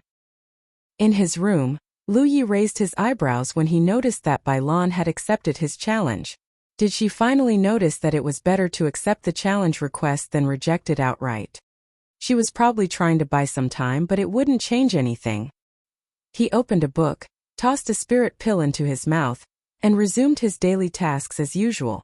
Meanwhile, unsavory rumors regarding Lu Yi were starting to spread throughout the Spirit Creek battlefield.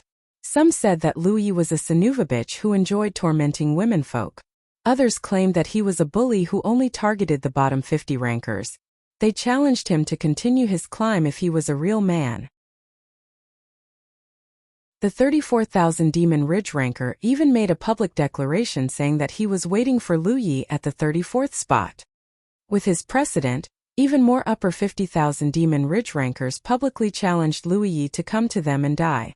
On the other side, the cultivators of the Grand Sky Coalition had been having a hell of a great time as of late. Lu Yi had slain between 20 to 30,000 Demon Ridge rankers since he began his climb, of course.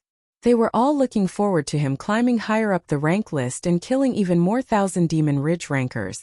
Naturally, the Grand Sky Coalition was pissed that the 1,000 Demon Ridge started spreading unsavory rumors about their hero, so they shot back with their own insults. Over time, the excitement across the entire Spirit Creek battlefield reached a fever pitch as cultivators traded not just barbs, but physical blows with one another. The impetuous ones even went so far as to challenge the rankers of the Scroll of Supremacy to battle. It was the fastest the placements on the Scroll of Supremacy had ever changed. Thanks to the convenient functions of the battlefield imprint, it only took a thought to share a juicy rumor with multiple acquaintances. Naturally, the rumors and slanders had reached Lu Ye's ears as well. He ignored them all though. Forget that words could not hurt him unless he actually took them to heart, which of course he wouldn't. He was already the most infamous Grand Sky Coalition cultivator in the history of the Spirit Creek battlefield. So what if he grew even more infamous within the 1,000 Demon Ridge? It literally didn't matter one way or another. Since Bailan had decided to drag things out, his and Bailan's placements only switched once every 4 hours. Each time Bailan would accept the challenge and leave him to dry for 4 whole hours. Unfortunately, there was nothing he could do to change this. The rules were the rules. On a related note, he had looked into the 34th ranker, the first ranker to publicly decry him for his actions and challenge him to battle, briefly. As it turned out, he and Bailan belonged to the same sect. No wonder the guy was standing up for Bailan. He was certain that he was the one who spread the unsavory rumors as well. Objectively speaking, the Rainmaker sect was a pretty powerful sect. It was incredibly rare for a Tier 2 sect to have 2 upper 50 rankers on the Scroll of Supremacy. As far as Lu Yi was aware, the only sect in the Grand Sky Coalition who could boast the same thing was the Devoted Ones. In fact, both Li Baxian and Feng Yuechan were top TWP rankers. 3 days later, Lu Yi and Bailan had hit rock bottom. Lu Yi was currently sitting on the 100th spot, and Bailan the 97th. If they were to switch places again, one of them was dropping out of the Scroll of Supremacy for sure. It should not need to be said who between the two would be falling off the rank list. At the Rainmaker sect's outpost, Bailan's eyes were red and swollen. She was also exhausted like never before. She had barely caught a wink of sleep for the past few days. Senior brother. Bailan bowed her head regretfully. Her senior brother handed her a storage bag and instructed, "Here's the 20 flames of earth and spirits the bastard wants. When you give it to him, remember to make him swear never to harass you again on the Scroll of Supremacy." Senior brother, I. Her lover raised a hand to stop her. The heavens will be giving out its reward in a few days. If you fall out of the rank list now, then all your efforts would have been wasted. The items did not come from me but the sect. It is the sect master and second elder who decided that it is better to appease that bastard than lose your reward.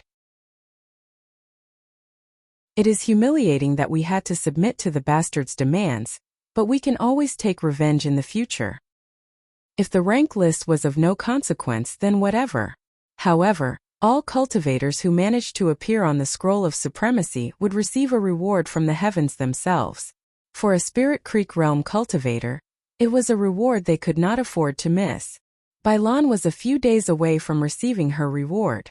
If she fell out of the rank list now, then she would have to start all over again. 4,000 contribution points was a lot, but it was nothing compared to the future of an elite disciple, not to mention that they were a Tier 2 sect. 4,000 contribution points was well within their ability to pay. It's been a while since he challenged you, hasn't it? The guy asked again. He's probably giving you time to prepare. It's the ultimatum, so to speak. Now that Lu Yi was sitting at the 100 spot, he only needed to challenge Bailan one more time to kick her down to his spot. Once he made it so that he was unranked, he only needed to challenge her one more time to remove her completely from the scroll of supremacy. Even if she could ascend the rank list again, all of her previous efforts would have been wasted. She would have had to climb the scroll of supremacy again, and stay there for another month to receive the heaven's reward. After you're done, do your best to hit the highest possible rank in the shortest amount of time possible, and leave the rest to me. I will make sure that Lu Yi pays for what he did. Bailan wanted to tell her senior brother that he might be no match for the ruffian, but in the end she kept silent because she didn't want to wound his pride. Then she blanched and checked her battlefield imprint. He's challenging me. Go. Bailan nodded and grabbed the storage bag containing the 20 flames of earthen spirits tighter. After taking a moment to steady herself, she chose the terrain and accepted the challenge request.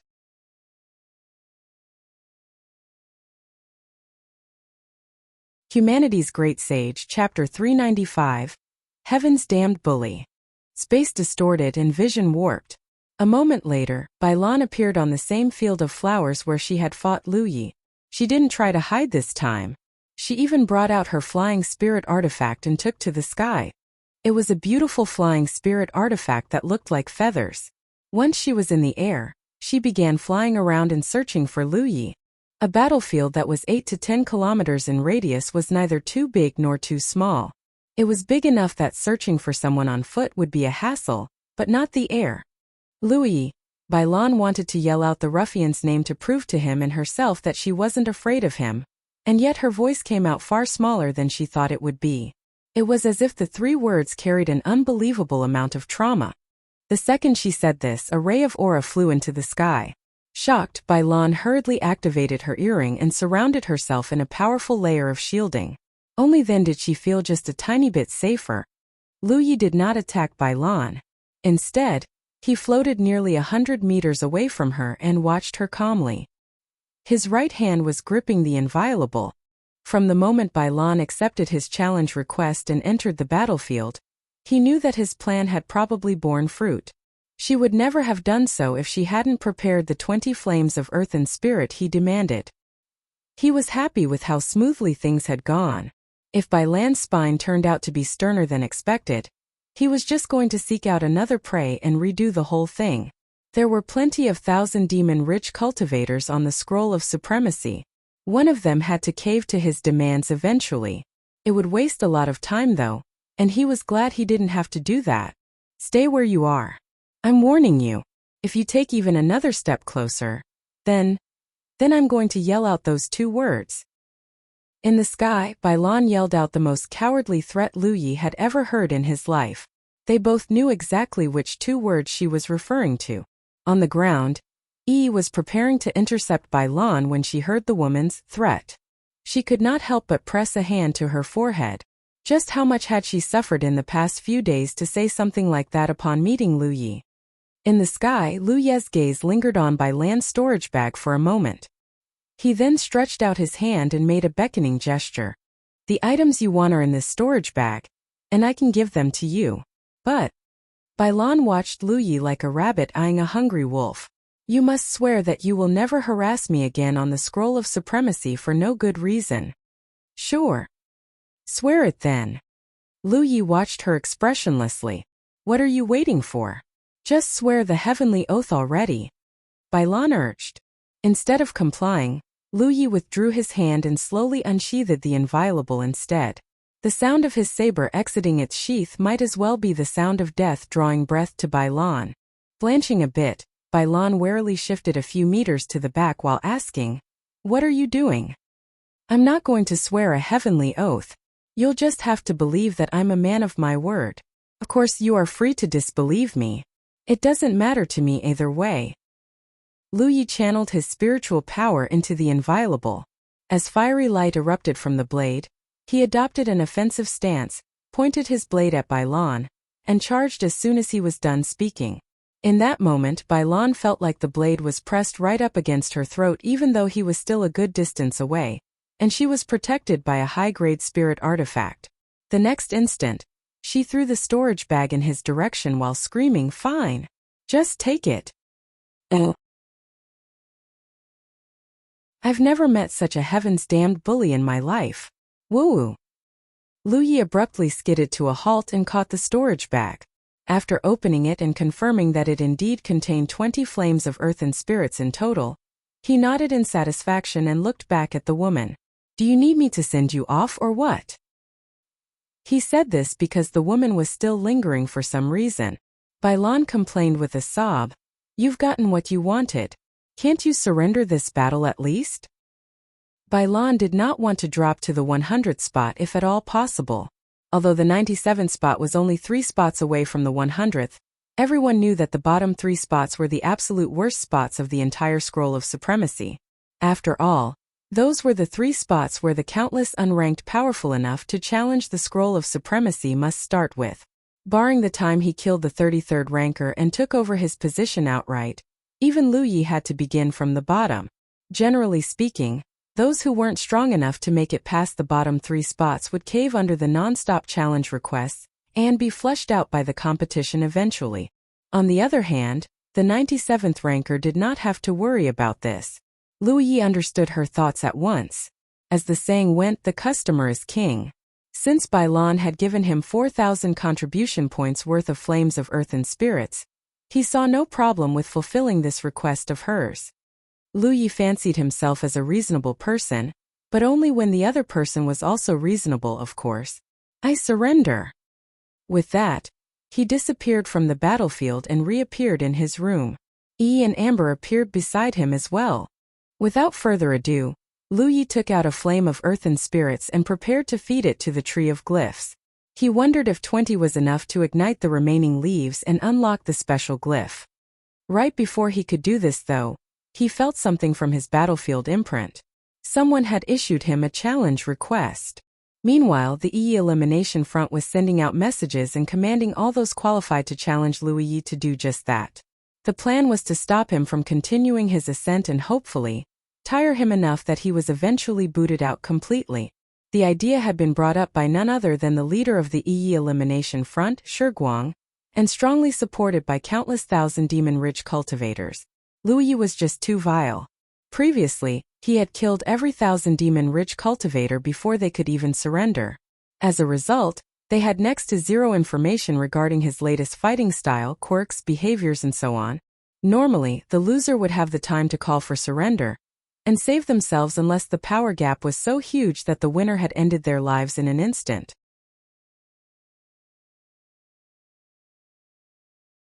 A quick check later, he realized that the 1,000 Demon Ridge seemed to be organizing an assault against him through the Scroll of Supremacy. It was the only explanation as to how they managed to catch him right after he finished a battle. He accepted it and chose the same battlefield. Dozens of breaths later, Lu Yi reappeared in the wooden building and yep, he was right. A new challenger had appeared. Lu Yi gave up all hope on feeding the Tree of Glyphs then. If the 1,000 Demon Ridge wanted to play, then he would play with them. It wasn't like he had another choice anyway. Time passed bit by bit. Each battle ended almost as quickly as it began. Lu Yi had never experienced such a string of swift battles before. His opponent was never the same, but the battles had ended in more or less the same fashion each time. Half a day later, over 20 body-tempering cultivators had died in Lu Ye's hands. That number was still growing as the challenges kept coming. Of course, it wasn't like their efforts were futile. The continuous battle put a great strain on Lu Ye's stamina, especially since everyone who challenged him so far was a tough body-tempering cultivator. Moreover, Lu Ye had no choice but to break through their defenses first before killing them because they had already activated all of their defensive measures beforehand, and that required a significant amount of power. It got to the point where even the Inviolable's blade was starting to get chipped here and there. Lu Ye had chosen the spirit artifact for its durability and weight, and over half of the enchantments within the blade were durability-focused. Despite this, the Inviolable was slowly but surely caving under the pressure it was put under. Thankfully, Lu Ye wasn't relying on its sharpness to cut through his enemies. It was usable as long as it didn't shatter completely.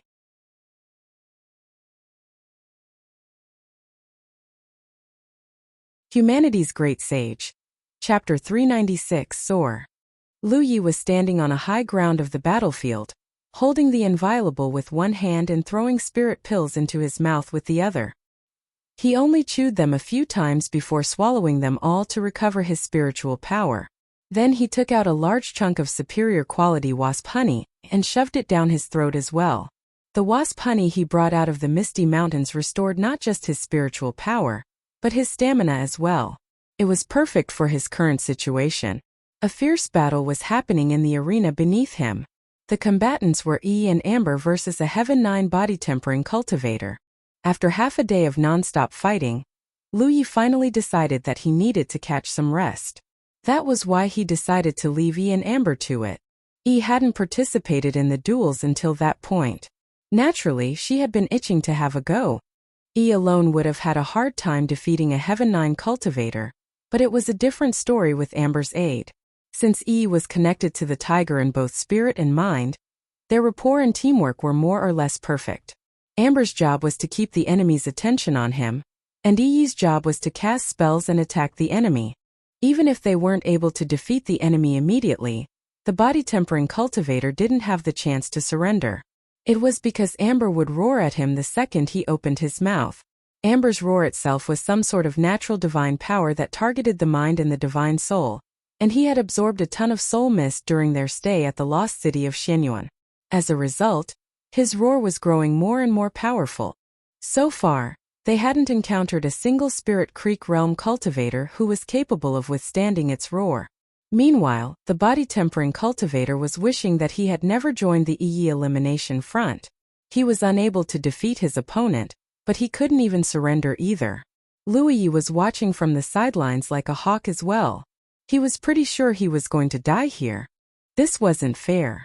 The battles of the Scroll of Supremacy had always been a 1 versus 1 duel. So why was a combat cultivator allowed to bring a tamed beast with him? Okay, that was an unfair statement.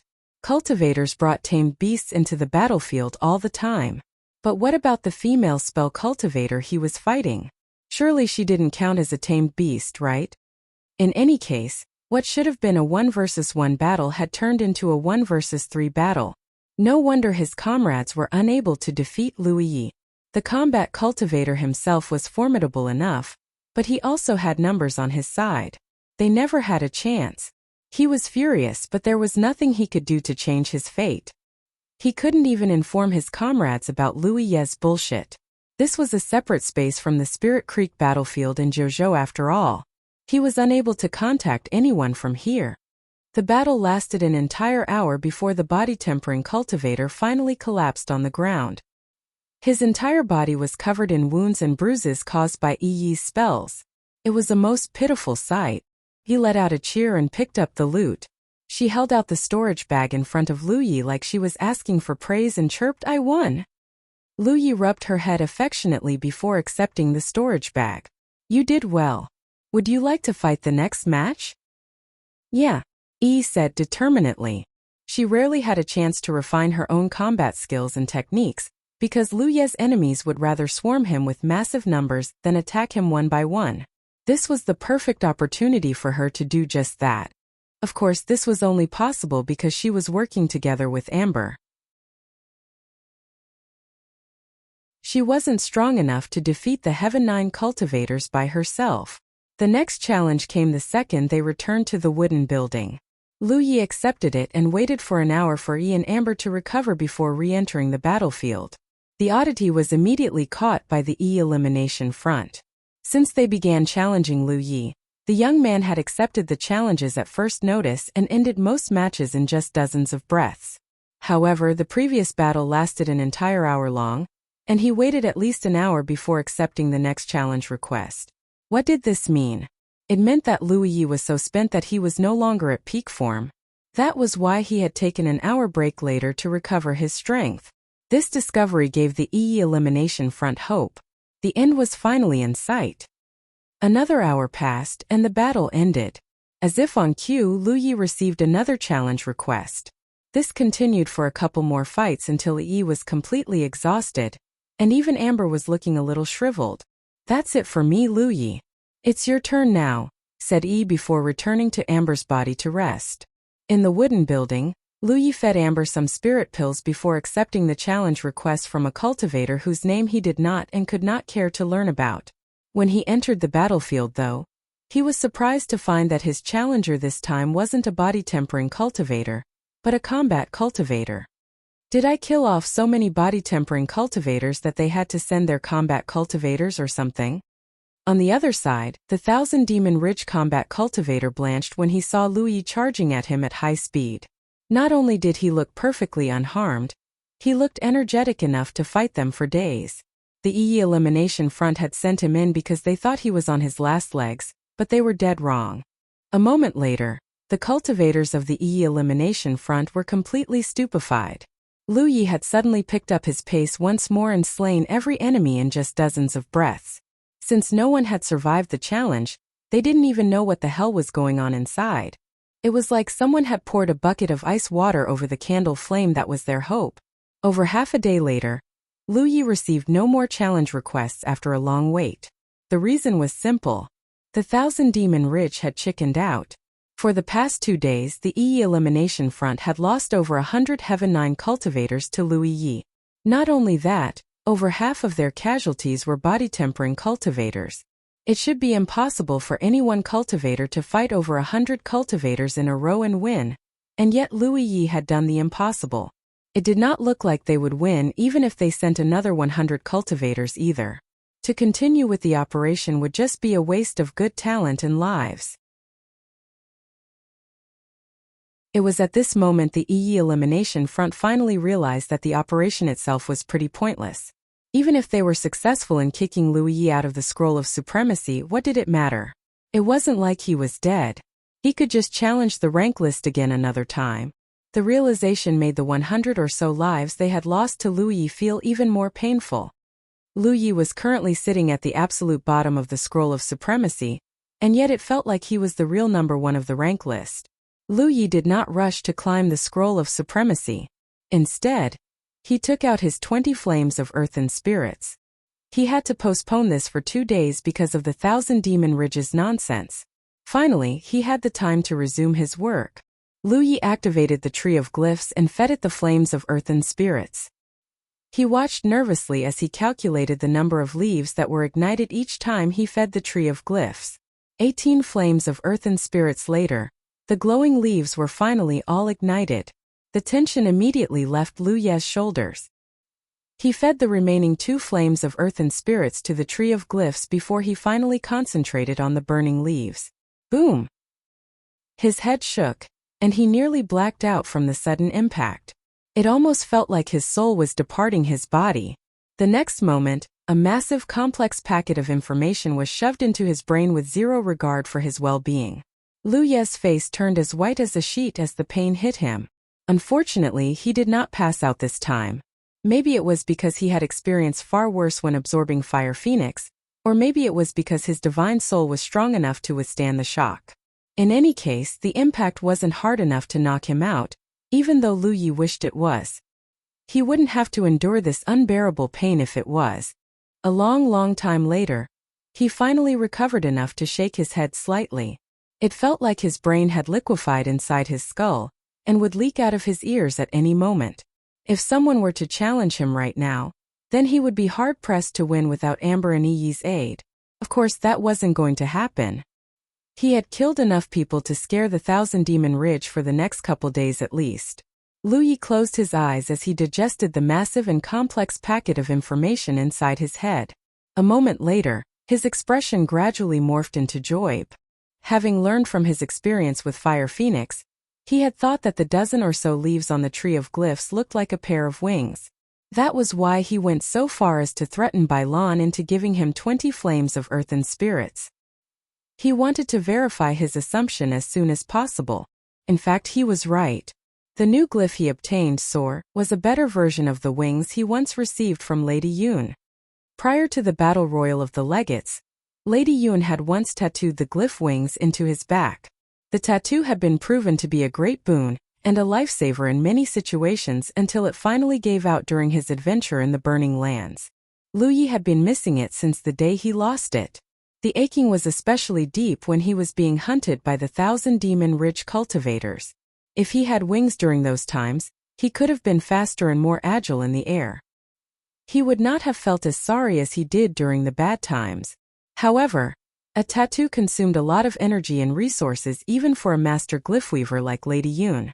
For starters, it required the blood essence of a bird-type great spirit beast, which had been prepared by the sect master himself. Before this, Lu Yi was planning to accumulate more contribution points and check if the Vault of Providence had what he needed.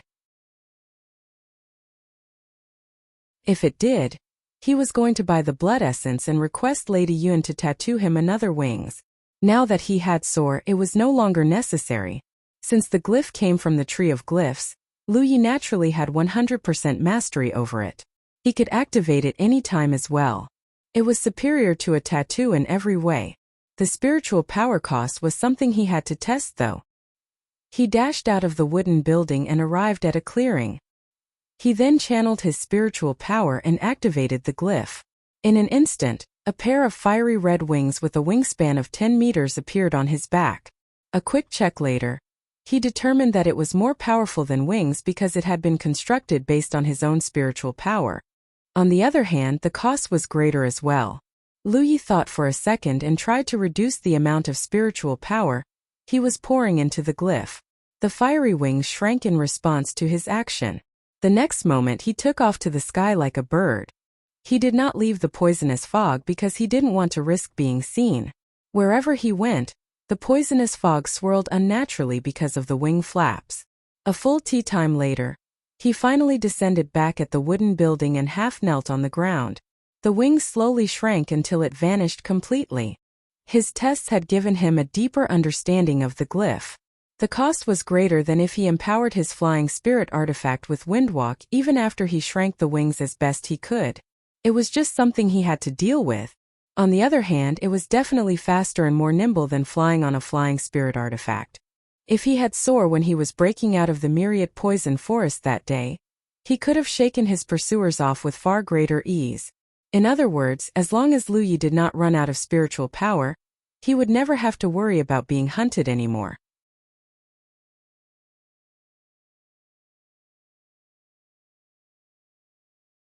Humanity's Great Sage. Chapter 397. It's all his fault. At the Spirit Creek realm level, a cultivator could only fly using a flying spirit artifact. It wasn't until they reached the Cloud River realm could they fly without one. Flying with or without a flying spirit artifact was quite different. The former let the flying spirit artifact do most of the heavy lifting, while the latter was flying without any aid. Lu Yi was technically relying on Soar to fly, so it wasn't true unaided flight. That said, the experience was more or less the same. Of course, this did not mean that a cultivator no longer had any use for flying spirit artifacts after reaching the Cloud River realm. After all, flying using a flying spirit artifact cost less spiritual power in general, not to mention that some had recesses where the cultivator could deposit spirit stones to power the flying spirit artifact. This was especially true for large flying spirit artifacts. They usually consumed more spiritual power than one or even an entire group of cultivators could provide. That was why it was necessary to install wards and spirit stones in them. Lu Ye's mood was vastly improved after he obtained Soar. Add to the fact that he had fought countless battles for the past couple days, Lu Yi decided to take the entire day off and just rest. Lu Ye's rest day was a rest day for most Spirit Creek realm cultivators as well. The scroll of supremacy didn't change much, and the Spirit Creek battlefield itself was unusually peaceful today. When did one guy come to control an entire battlefield?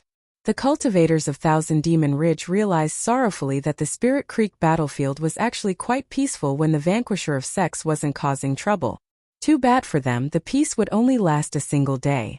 The next morning, Lu Yi began climbing the scroll of supremacy once more, and this time his ascent was faster than ever before. In fact, he was shooting up the ranks every few breaths or so. This was because every Thousand Demon Ridge cultivator he had challenged had rejected his challenge request. It might be shameful, but living in shame was still better than dying. Not counting the ones Lu Yi had killed before yesterday's mission, the bastard had killed at least 100 Heaven 9 cultivators. The bottom 50 rankers simply weren't confident that they could survive a battle against Lu Yi, much less defeat him. Previously, Lu Yi had targeted only cultivators from the Thousand Demon Ridge. Unfortunately, that was no longer possible since nearly everyone between the 50th spot to the 80th spot belonged to the Grand Sky Coalition as a consequence of his decision. Once he had climbed past the 80th spot, he had no choice but to challenge some Grand Sky Coalition cultivators. Thankfully, his allies understood his situation perfectly and did not blame him for anything.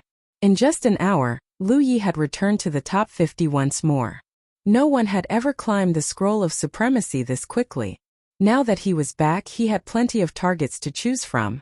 As with before, he challenged each and every Thousand Demon Ridge cultivator above his rank. Despite Lu Ye's astounding achievement, it had to be said that none of the upper 50 rankers had rejected Lu Ye's challenge request. They had their pride and the strength to defend it.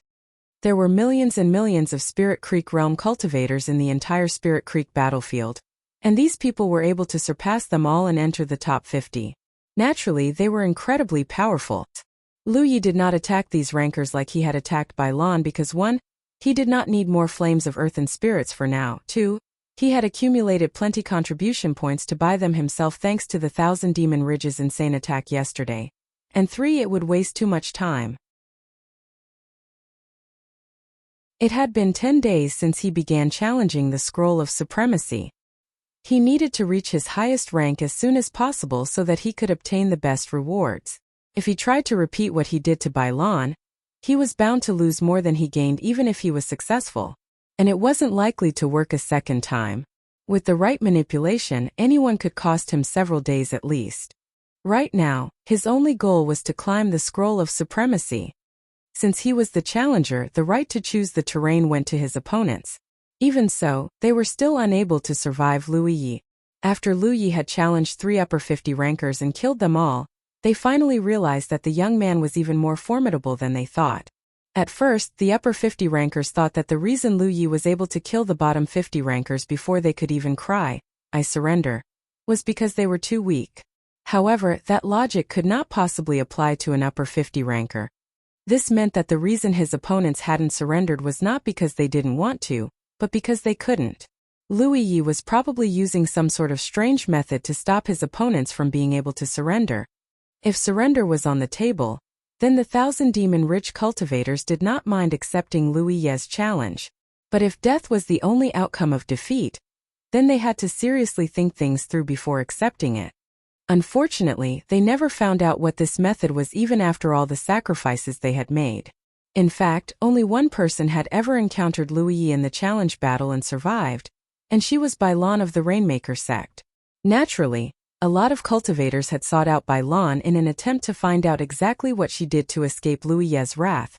But unfortunately, the woman herself could not give an answer. Not only was she overwhelmed by Lu Yi from the start until the end, even her high-grade spirit artifact had proven to be insufficient against his power. However, her confession regarding the one-sidedness of the battle only convinced her allies that Bai Lan had every opportunity to surrender. But for some reason, Lu Yi had not used the unknown method he had used on every Thousand Demon Ridge cultivator he had slain so far on her. Heck, he had even surrendered the battle of his own accord. It was such an odd battle that the Thousand Demon Ridge could not help but wonder if Lu Yi was one of those protectors of womenfolk, or something. Otherwise, why would he show Bai Lan special treatment? However, the theory didn't really stand to reason either. There were a good number of beautiful Thousand Demon Ridge female cultivators on the scroll of supremacy, and yet Lu Yi had slain them all without mercy.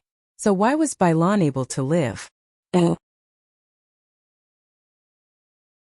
Now that they thought about it, the one thing Bailan had that none of the other female rankers had was an awe-inspiring bust.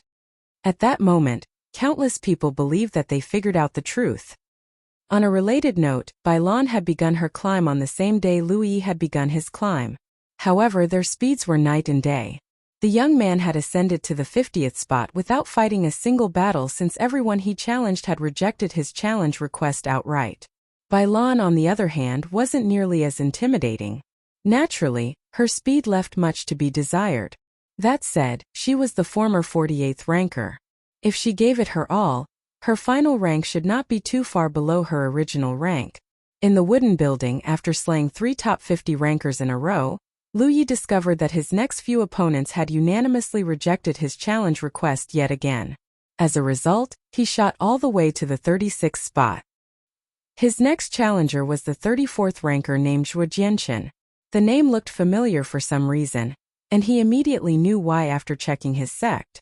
It was none other than Bailan's senior brother, the man who declared he would be waiting for his challenge a few days ago. He issued the challenge request, and as expected, the guy had accepted it in almost no time. Lu Yi began waiting patiently for the upcoming battle. In the Rainmaker sect's outpost, Bailan stared at a brooding Zhuojianchen and asked, "Did Lu Yi challenge you, senior brother?" "Yes." "Did you?" "I accepted it." "I don't think you should go, senior brother." Zhuojianchen abruptly looked at her. "And why shouldn't I? What are you afraid of?" Bailan was confused. "Excuse me." Her senior brother was acting strange today. Normally, he was the perfect image of a refined and cultivated gentleman. But now his expression was so dark he almost couldn't recognize his face. "Let me ask you a question, junior sister. Why did Lu Yi let you off?" Zhuojianchen forced down the displeasure in his heart and asked solemnly. "But he didn't let me off. The bastard had blackmailed her into giving him 20 flames of earth and spirits, which was worth a whopping 4,000 contribution points." Zhuojianchen pressed. "Every fellow cultivator he has challenged has died except you. Is it really just because of the 20 flame of earth and spirits?" At this point, even Bailan noticed what her senior brother was implying. She asked in astonishment, "What are you trying to say, senior brother?" "I'm not trying to say anything. But I have heard some things." That would be an understatement. The rumors were literally flying all over the Thousand Demon Ridge and Grand Sky Coalition right now. At first, Zhuojianchen didn't think much of it either, but the rumors had gradually seeped into his mind and poisoned him with fear and suspicion. The dark emotions only got worse when he recalled how his junior sister had acted after returning from her fight. She had looked white as a sheet, as if she had suffered a terrible humiliation. As if that wasn't bad enough, it felt like his junior brothers and junior sisters were looking at him in a different light these days. That he hadn't exploded yet was a testament to his fortitude. Bailan turned as pale as death in an instant. She had heard the rumors as well, but how could her senior brother believe them? "You have to believe me, senior." "I don't know if I can believe you," is the crux of the problem here. Zhuojianchen interrupted her. "That is why I'm going to question the bastard myself." "You can't go, senior brother. Everyone he's challenged so far was killed." Bailan pleaded worriedly. However, the more she acted like this, the worse the thorn in his heart became, and the greater his desire to meet Lu Yi face to face. This would plague him for life if he did not find out the truth once and for all. "Enough! I'm going to prepare for this battle. Leave me," Zhuojianchen said before turning his back on Bailan. The door shut behind him before the girl could go after him. For a moment, Bailan simply stared at the door with listless eyes. She just could not understand how things had turned out this way. "Lu Yi, it's all that guy's fault." Bailan gritted her teeth as she imagined tearing that bastard to pieces in her mind. However, the mere thought of his face caused her to shiver suddenly. She slapped the door again and again while yelling, "Please listen to me, senior brother." He never responded. The scenery before Zhuojianchen began changing after he selected the terrain. A moment later, Lu Yi and Zhuo Jianchen appeared in a moderate-sized battlefield at the same time. As usual, he slipped into the underground to search for the enemy. An amber lay perfectly still on Lu Ye's shoulder like he was no more than an ornament. However, before Lu Yi even had the time to examine his surroundings, he abruptly heard a shout from the distant space in front of him. "Show your face, Lu Yi." He looked forward and saw a man and a sword in the sky. The man was standing on the sword and soaring through the sky at high speed. He was also surrounded by many other swords, most likely his flying weapons. This Zhuo Jianchen was most likely a sword cultivator. For some reason though, the guy looked like he was full of rage. Lu Yi suspected that it was probably because he blackmailed his junior sister into giving him 20 flame of earth and spirits. Many upper 50 rankers had rejected his challenge request because they weren't sure they could survive a fight against him. And yet this man had decided to break the convention not just because he was confident in his skill, but probably because he was a stubborn idiot as well. Lu Yi loved stubborn idiots.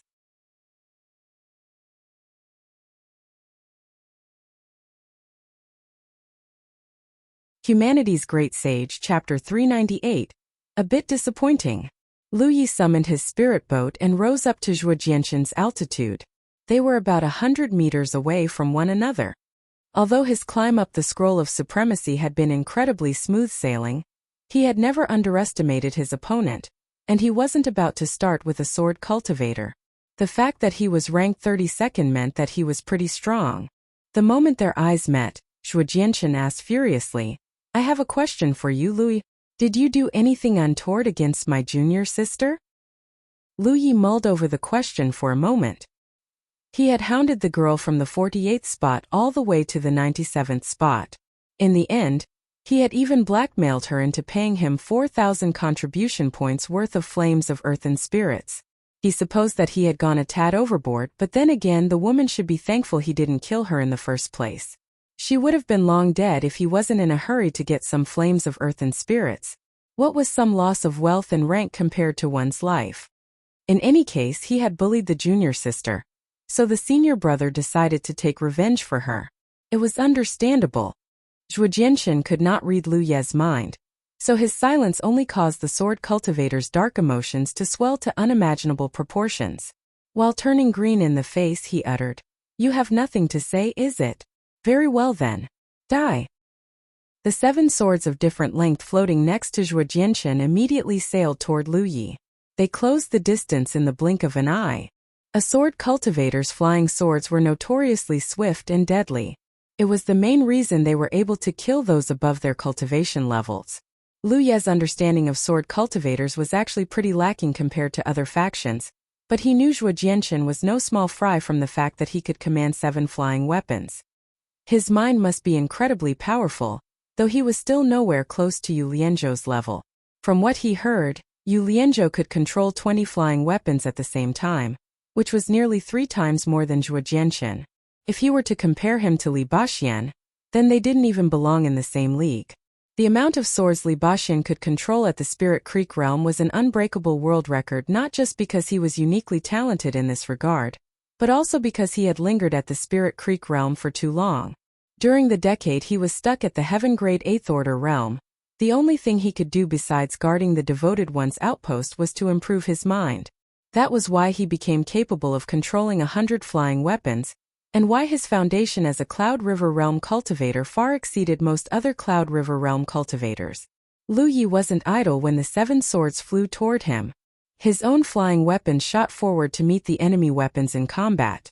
For a time, the duo simply stood where they were while their flying weapons clashed against one another and sent sparks flying. Lu Yi was pretty confident in his telekinesis skills because he had a powerful divine soul, which in turn meant that he had a powerful mind. A powerful mind was greatly beneficial to one's control over their spirit artifacts and spiritual power. He did not think there was anyone in the Spirit Creek battlefield whose divine soul was stronger than his, and while he dared not claim to be the current champion of the way of telekinesis, he was certain that Zhuo Jianchen was not it either. The flying weapons clashed again and again in between the 2 cultivators. It was almost as if the spirit artifacts were alive as they attempted to hunt each other down. Unfortunately for Zhuo Jianchen, It took only a moment for his flying swords to fall into a complete disadvantage. The reason for this was 1. Lu Yi had more flying weapons than him, and 2. He could imbue them with various glyphs. It was a unique advantage Zhou Jianchen could not hope to match. It was clear Zhou Jianchen realized that he couldn't win via telekinesis either. Once his flying swords were driven back to his side, he abruptly channeled his spiritual power and summoned them back to him, to spin around him like a top. Then, he launched them at Lu Ye's flying weapons once more. This time it was Lu Ye's flying weapons that were sent flying. Lu Yi immediately recognized the attack as a sword field. His knowledge of sword cultivators might be lacking, but that of sword fields wasn't. Generally speaking, it took 3 ordinary cultivators at least to form any sort of field. However, a powerful sword cultivator could form a sword field single-handedly because they could control multiple flying swords at once. A sword field made of 7 swords could not be underestimated. They knocked Lu Ye's flying weapons away as forcefully as thunder and reached him in the blink of an eye. It was too late to bring back his flying weapons, so Lu Yi unsheathed the inviolable and swung at the deadly swords in front of him. Beneath the ground, Yi was watching Lu Yi being pushed back uncontrollably by the sword field. Worse still, Zhou Jianchen was preparing behind the sword field and becoming one with his swords. He charged Lu Yi the moment he was ready. Yi remained calm, however, and did not try to help Lu Yi. To Lu Yi, the scroll of supremacy was just another method to temper himself. His 4th senior brother's advice to rush to the highest possible rank in the shortest amount possible only fired him up more. After all, there was no faster way to grow one's strength besides fighting all sorts of enemies in a battle to the death. Unfortunately, every enemy he had encountered so far was so weak, he couldn't get anything out of the experience. That was until they encountered this sword cultivator today. Naturally, Yi wasn't going to spoil his fun. While Lu Yi was holding off the sword field, he manipulated his 9 flying weapons to attack Zhou Jianchen. The sword cultivator immediately sensed the killing intent and acted to block the attack with his sword.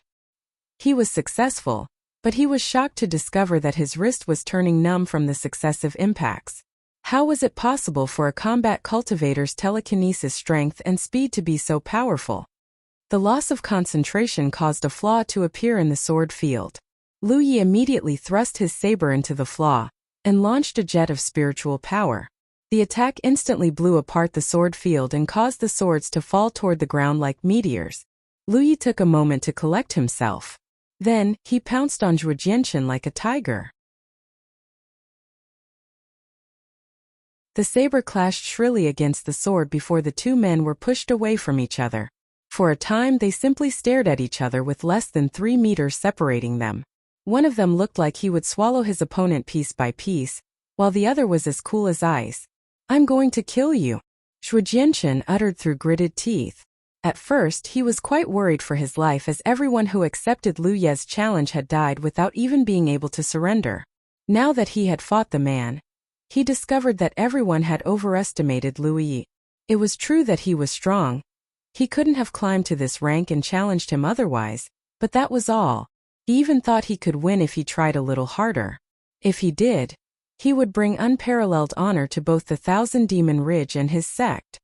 Zhou Jianchen let out an angry yell and shot blossoms of sword energy at Lu Yi. However, a single slash was all it took to scatter them all. Zhou Jianchen felt a sudden chill around his chest area and instinctively floated a few steps away from Lu Yi. He shot the young man an incredulous look before looking down at his chest. It had to be a hallucination. Somehow, the young man had cut his chest deep enough to unfold the flesh. Even worse, it was so fast that he, a sword cultivator, couldn't react to it. Zhou Jianchen suddenly wondered if he was dreaming. A moment ago, he thought that his opponent was beatable. Now, he was considering a possibility he hadn't until now. Had Lu Yi been hiding his strength this whole time? He hadn't considered this sooner because he did not think it was possible for anyone to hide their strength while challenging the scroll of supremacy.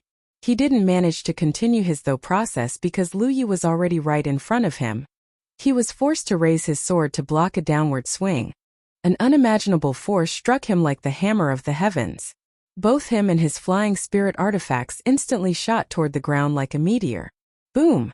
Dust flew everywhere as Zhou Jianchen hit the ground. As he forced himself to stand up, blood bubbled around the edges of his lips, and his bones felt like they could fall apart at any moment. His eyes were full of disbelief, and he couldn't figure out how Lu Yi had managed to crush him so utterly just now. The sudden explosive force the young man had displayed was nothing like he had ever heard, much less felt. His flying spirit artifact was lying next to his feet, but it was basically broken after that impact. Flying spirit artifacts were generally quite fragile. He staggered a few steps before looking up into the sky. However, Lu Yi was nowhere to be seen. He was just watching his surroundings when suddenly, he heard footsteps coming from the side. He turned around and saw Lu Yi walking slowly toward him. Somehow he felt even more pressure than ever before. So much so that his breathing was starting to feel constricted. Zhuo Jianshan pointed his sword at Lu Yi and yelled, "Why didn't you go all out from the start?" He had realized far too late that Lu Yi hadn't brought out his full strength. That was why he thought for a moment it was possible to win. What the fuck is this? It's not enough that he humiliated my junior sister. He must humiliate me as well to satisfy his perverted desires? Lu Yi was going to ignore Zhuo Jianshan's question, but in the end he said, "I wanted to check out how strong a ranker between the 30th to the 40th place is." After the first 3 upper 50 rankers he killed, everyone he challenged afterward had rejected his challenge request immediately. As a result, he knew nothing about the strength of the rankers in this range. Since Zhuo Jianshan was kind enough to accept his challenge, of course he wasn't going to kill him that quickly. And it's a bit disappointing. Zhuo Jianshan's eyes twitched uncontrollably at the careless yet scathing comment. He was about to say more when he saw Lu Yi charging toward him again, spiritual power rising. "I roar." Zhuo Jianshan only managed to say one word before he felt like his head was struck by a hammer. For an instant he couldn't tell where he was or what he was doing. That said, he was a sword cultivator, one who could control 7 flying weapons at once no less. At the very least, his mind was tougher than the generic Spirit Creek Realm cultivator. That was why he was able to finish his declaration the moment he regained his consciousness. Surrender. Unfortunately, it was too late. Lu Yi was already standing behind him and sheathing his sword. Zhuo Jianshan exhaled slightly and looked at the clouds above him. He then murmured, "So this is how." This was how Lu Yi had prevented his allies from being able to surrender. He did finish his sentence, but in the end it was just a little too late. The 34th name on the scroll of supremacy shuddered a little. Then it crumbled and was replaced by Lu Yi of the Crimson Blood sect.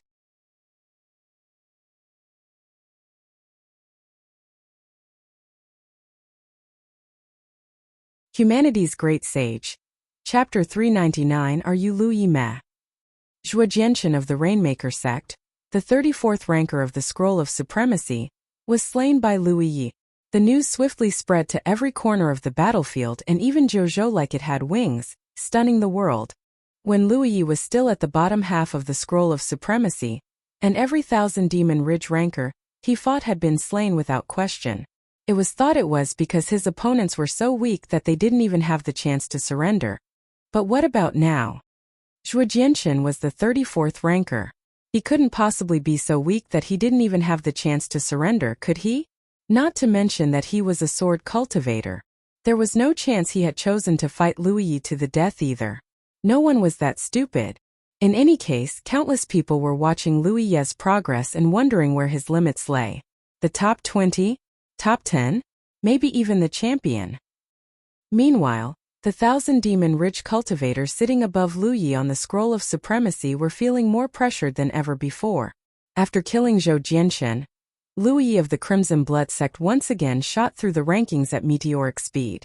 In less than half a tea time, he had gone from the 34th place to the 20th place.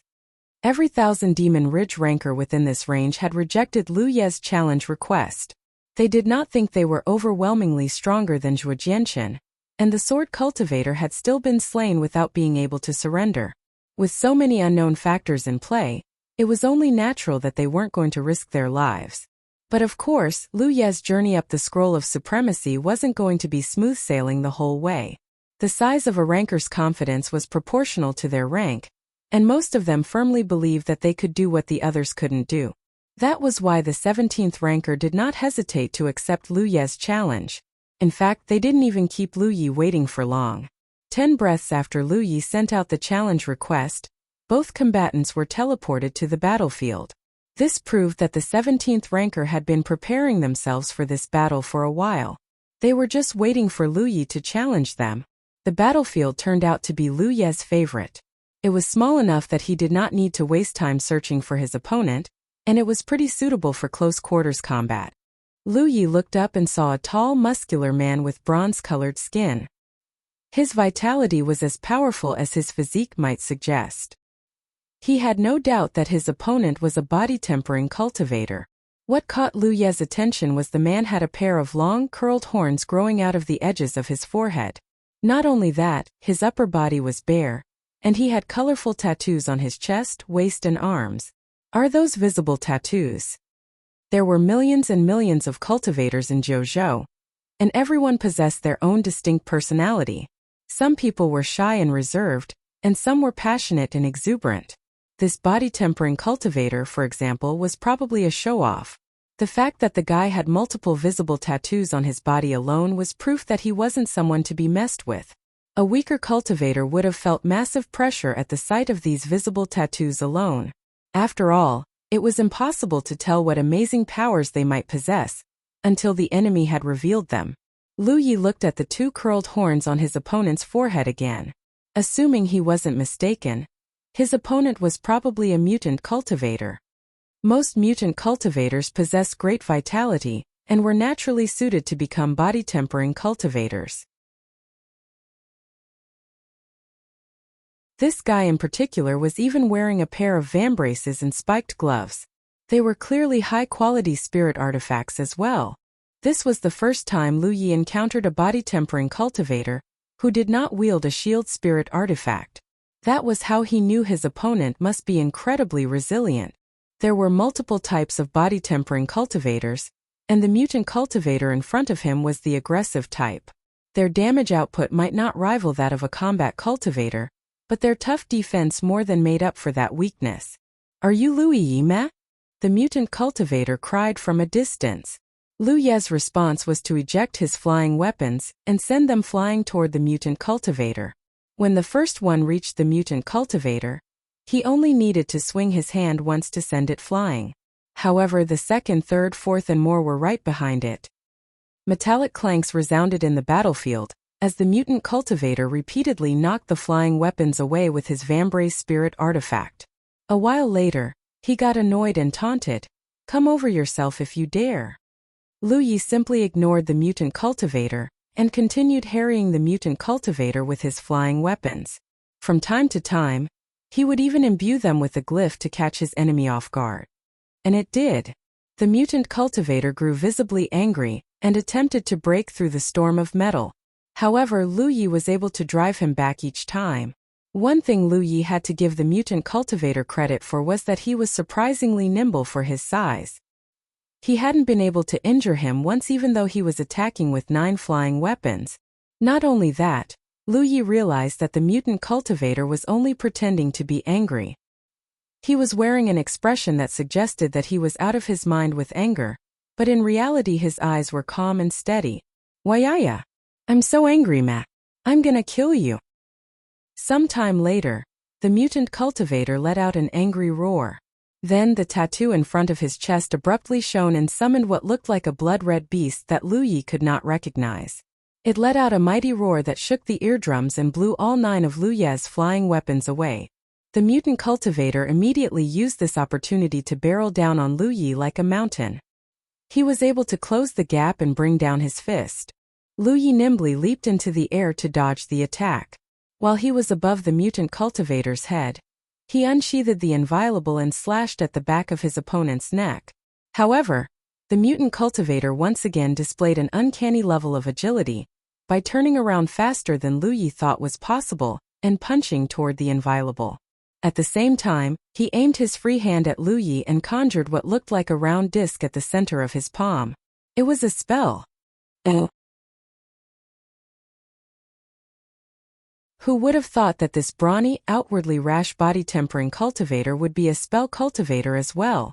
Judging from his casting speed, his talent in spell cultivation was pretty high too. A look of triumph flashed across the mutant cultivator's face. On the surface, he had made a rash attack and exposed his weak spot to his enemy. In reality, he was just baiting Lu Yi into his trap. He had killed many Grand Sky Coalition rankers this way. Twang! The inviolable slammed into the man's metal-clad fist. The mutant cultivator immediately tensed because he felt as if he was punching a mountain, not a saber. His knees buckled, and his knees nearly hit the ground. At the same time, Lu Yi was sailing across the air as well. The punch had been astoundingly powerful. The mutant cultivator immediately crouched to adjust his center of gravity before firing the spell he had been channeling at Lu Yi, striking him squarely in the chest. It was a spell that contained both spiritual power and vitality. The attack pushed Lu Yi further towards the edge of the battlefield before he finally landed on his feet. After the unnatural force pressing down on his shoulders had disappeared, the mutant cultivator rose to his feet and looked at Lu Yi. His eyes twitched when he realized that the young man who was just catching himself looked perfectly unharmed. He had heard for a long time that Lu Yi of the Crimson Blood Sect used a defensive glyph to protect himself from hard hits. Now he had finally witnessed it with his own eyes. His spell had definitely struck Lu Yi, but he clearly saw a glyph barrier appearing out of nowhere and blocking it at the last moment. As a result, all his surprise attack had gotten him was a disheveled appearance. There was around 100 meters of distance between the two. The mutant cultivator grinned at Lu Yi before saying, "As a body-tempering cultivator, it's only right that I know a handful of spells, meh." Lu Yi nodded silently before dipping his head and walking toward the mutant cultivator. A second later, he abruptly blurred and left a series of afterimages behind him. The mutant cultivator blanched instantly. At the Spirit Creek realm level, this was the first time he saw anyone who could move so quickly. He hurriedly focused his eyes and attempted to identify Lu Yi's direction, but the combat cultivator was already swinging his saber at him. He hurriedly raised his arms to block the attack only to realize that he had been tricked. His senses told him that there was a terrific burst of spiritual power aimed straight at his back. He hastily turned around and swung his arm. Quang! The inviolable slammed against the vambrace caused sparks to fly. Once again he felt as if a mountain had struck him. The mutant cultivator forced himself to remain steady, but a blast of heat struck him before he could catch himself completely. He saw what looked like a fire phoenix straight out of the mist flying straight toward him. The heat was unbearable even from a distance. Oh yeah, Lu Yi is an expert in spellcasting as well. Not only that, his casting speed and strength were clearly a cut above his. The fiery spell enveloped the mutant cultivator. However, a terrific burst of vitality tore the fire phoenix to shreds and revealed his muscular body. Before he could glimpse his surroundings though, Lu Yi's saber was flying toward him yet again. He just barely managed to block it before the fire phoenix engulfed it once more. Saber spell, saber spell, saber spell. It was as if it would never end. From a third person's perspective, the mutant cultivator was going up and down again like he was doing squat exercises in the middle of combat. He wanted to escape Lu Yi's seemingly endless saber and spell attack, but of course the combat cultivator wasn't going to allow him to do so. The mutant cultivator was obviously frustrated. His body was strong, but there was only so much it could endure against an unreasonable opponent like Lu Yi. At the same time, he chided himself for showing off his spells when he could have just stuck to more conventional, body-tempering cultivator-like tactics. As a consequence of pissing off the combat cultivator, death was now breathing down his neck. Suddenly, he heard a shatter that turned his blood into ice. It was his vambraces shattering after receiving heavens know how many strikes from Lu Yi. He hurriedly activated the tattoo on his chest and let out a mighty roar that blew away his enemy's attacks. He then seized the opportunity to put some distance between himself and Lu Yi while panting heavily. The duo were now 30 meters apart. There wasn't a single hair to be found on the mutant cultivator's skin, not because he was hairless to begin with, but because the fire phoenixes had burned it all. Lu Yi's gaze darted between the mutant cultivator's abdomen and his arms, Something about the tattoos didn't feel right. What are you looking at? Yeah, they're normal tattoos. So what? I like having tattoos, okay?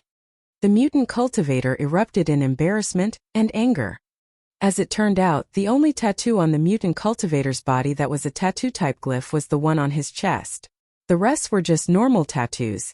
Of course, they looked no different from a visible tattoo, so revealing them was one way to put pressure on his opponents.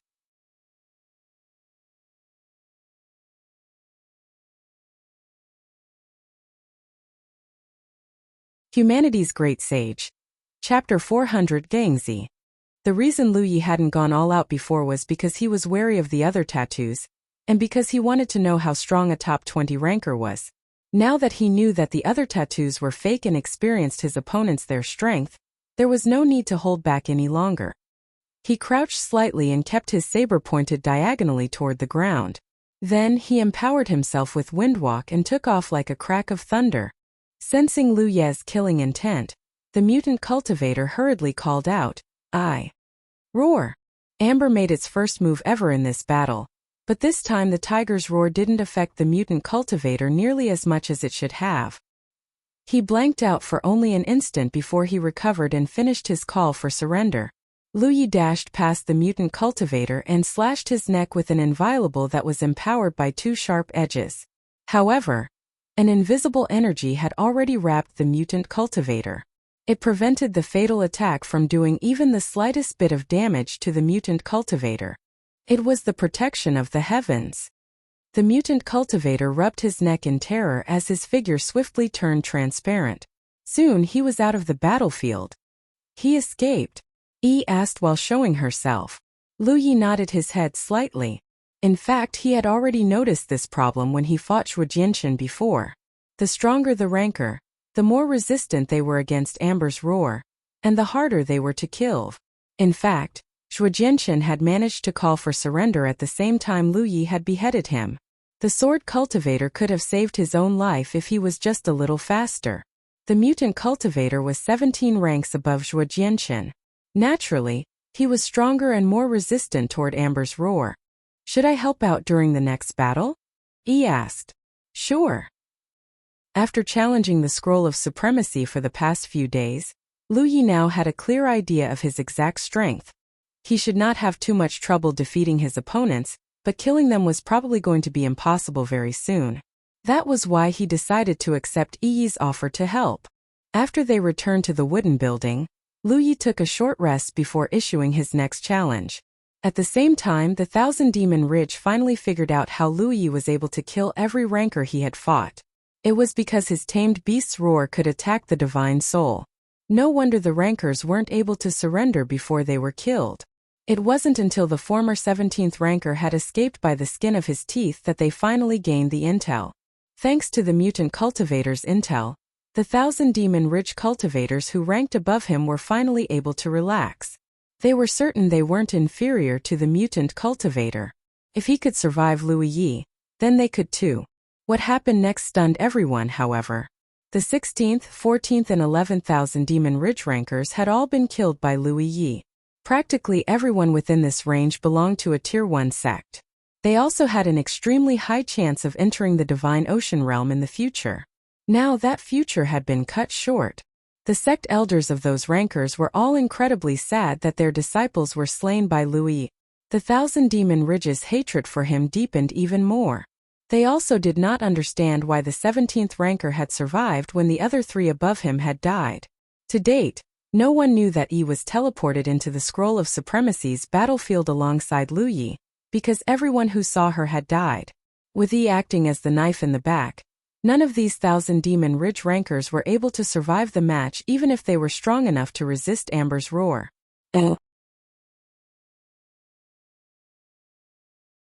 Now, Lu Yi of the Crimson Blood sect was sitting on the 11th spot of the Scroll of Supremacy. He only needed to advance one more placement to enter the top 10. In fact, there were multiple benchmarks in the Scroll of Supremacy. The 50th spot was a benchmark, the 30th spot was another benchmark, and the 10th spot was the final benchmark.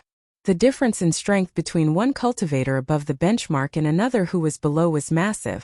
If Lu Yi really managed to enter the top 10, then it meant he was qualified to enter the strongest echelon of the Spirit Creek realm. The last Heaven 8 cultivator to enter the top 10 was Li Baxian, but his situation was special. He was originally a Heaven 9 cultivator until his spiritual point was damaged, and his cultivation level dropped. If Lu Yi managed to win his next match, then he would be the first true Heaven 8 cultivator to enter the strongest echelon of the Spirit Creek realm. Everyone knew that Lu Yi wasn't going to challenge the 10th ranker on the Scroll of Supremacy because they belonged to the Grand Sky Coalition. His next target was the 9th-placed Guiyingzi. Everyone was watching with bated breaths. Everyone wanted to know if a top 10 ranker would be strong enough to stop Lu Yi's advance. It was at this moment Lu Yi defied everyone's expectations by suddenly going AWOL for more than half a day straight. Guiyingzi reported that he had not received a challenge request either. While the Thousand Demon Ridge was glad to postpone the inevitable, it only gave rise to more worry. It was clear that the 11th spot would not be Lu Yi's final stop. The only reason he temporarily stopped advancing was because he was resting. He wanted to enter the next battle in the best possible condition. Their guess was spot on. Lu Yi had barely rested since he restarted his climb, and the top 10 rankers on the Scroll of Supremacy were literally the 10 best cultivators in the entire Spirit Creek battlefield. Naturally, he wasn't going to fight them in less than optimal condition. A cultivator's performance wasn't just determined by their cultivation level, but also their status and their ability to improvise in the middle of combat. At the courtyard, Wuxia had once again cooked a tableful of strange dishes he had never even seen before. Still, Lu Yi did not hesitate to consume them all. Whatever strange plant or creature they were made from, they all tasted fantastic to his taste buds. Of course, this was only possible because he possessed the Tree of Glyphs. Generally speaking, only someone with incredible detoxification abilities could enjoy Wuxia's food. Lu Yi was leaning against his chair and letting out a satisfied burp when suddenly, he recalled something and looked at Wuxia. "Aren't you going to challenge the Scroll of Supremacy?"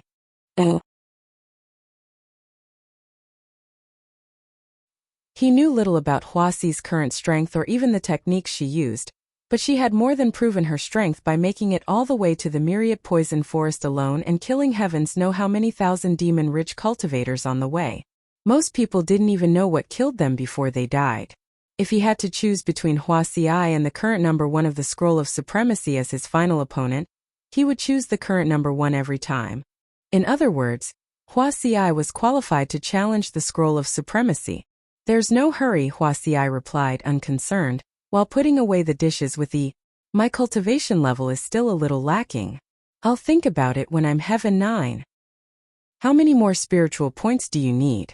Lu Yi asked. 20 to 30 give or take? Wuxia shot him a smirk before leaving. Lu Yi's eyes twitched once. By now, he had noticed that Wuxia's cultivation was growing at an unbelievable rate since he came to the Myriad Poison Forest. His cultivation level used to be leagues ahead of hers, but now they were both Heaven 8 cultivators. Even better, she had somehow unlocked more spiritual points than him and surpassed him. Sure, he hadn't spent much time cultivating as of late due to the Scroll of Supremacy, but objectively speaking, he did not think he could keep up with her even if he had devoted all of his time to cultivating. What on earth is her inheritance? After resting for a full day and entering peak form, Lu Yi connected his mind to the Scroll of Supremacy and issued the 9th ranker on the Scroll of Supremacy a challenge request. His opponent accepted his challenge. A while later, the heavens enveloped him, Ian Amber, and teleported them to the battlefield. The battlefield this time was over 5 kilometers in radius and filled with large trees and thick foliage. It was a forest. This battlefield actually reminded Lu Yi of the Misty Mountains. It was perfect for concealing oneself. Considering his opponent was named Guiyingzi, Lu Yi knew that he was probably a ghost cultivator. That was why he wasn't surprised in the least when he saw the forest around him. He had already left to search for Guiyingzi. Lu Yi threw a couple spirit pills into his mouth and grabbed a book from his storage bag after he found a clean place to sit. Time passed bit by bit. For the first time, Yi's efforts had not borne fruit.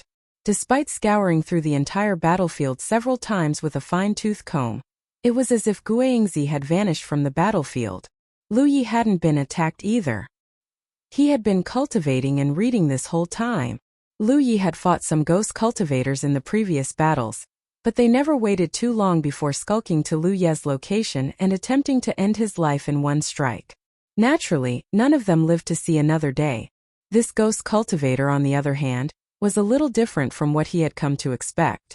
Not only did he hide himself so well that even he couldn't find him, he had not approached Lu Yi recklessly. Lu Yi was sure the ghost cultivator was observing him from nearby though. His senses were informing him that he was being watched. Unfortunately, it was not enough to identify the ghost cultivator's location.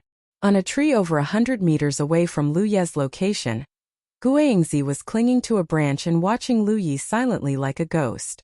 This was a battlefield, and yet Lu Yi was reading a book like he was on a camping trip. It was obvious the combat cultivator was trying to bait him to get closer. As the strongest ghost cultivator not just on the Scroll of Supremacy, but also the entire Spirit Creek battlefield, Guangzi wasn't so easily fooled. A ghost cultivator could be many things, but an impatient ghost cultivator could never be an outstanding ghost cultivator. They must be able to wait until the moment the enemy truly revealed a chink in their armor before baring their fangs. Time passed slowly. Countless cultivators were dying to know the outcome of this battle, but Lu Yi was reading a book and cultivating, while Guangzi was waiting patiently for his opening to arrive. Not a single sound could be heard in the entire battlefield. The sky slowly darkened over time. This discovery surprised Lu Yi. He had never stayed on the Scroll of Supremacy's battlefield for so long. That was why he didn't know that it had a day-night cycle. This made him wonder if the rumors that the Scroll of Supremacy's battlefields were actual places on Zhou had some truth to it after all. At the very least, it seemed like the time in this battlefield was identical to that of Zhou and the Spirit Creek battlefield. He rubbed his stomach. He was feeling a little hungry. So he put away his book and took out a few chunks of raw meat from his storage bag. He threw half of them to amber and set the rest atop the bonfire. The meat came from the Misty Mountains. Specifically, it belonged to the spirit beasts he killed during his time there.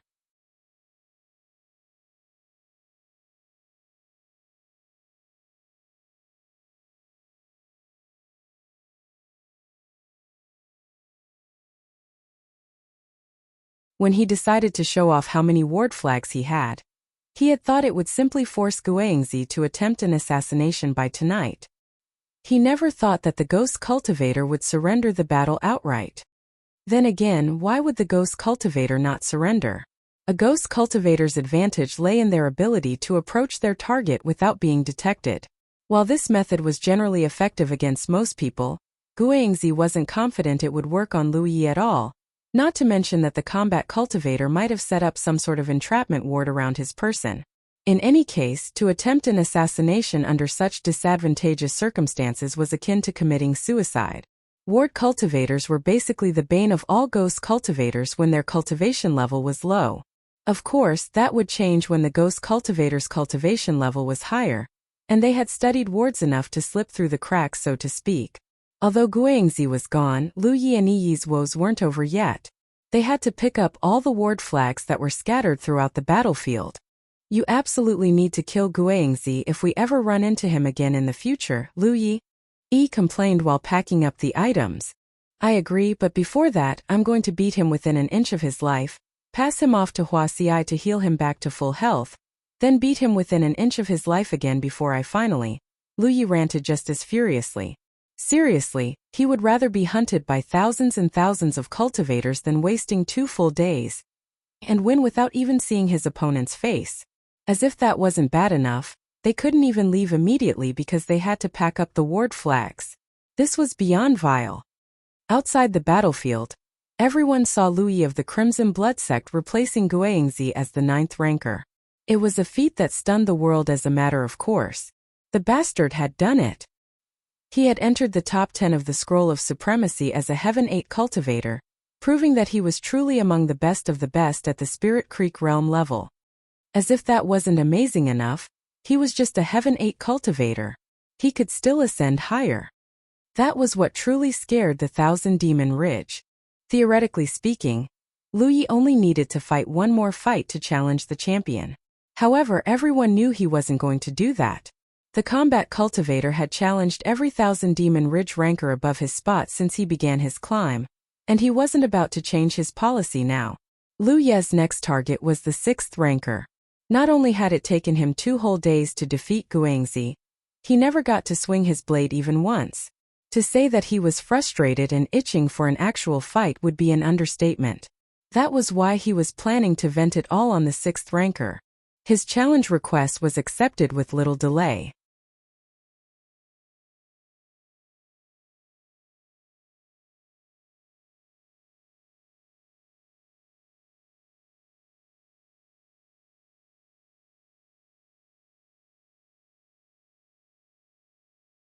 Humanity's Great Sage, Chapter 402.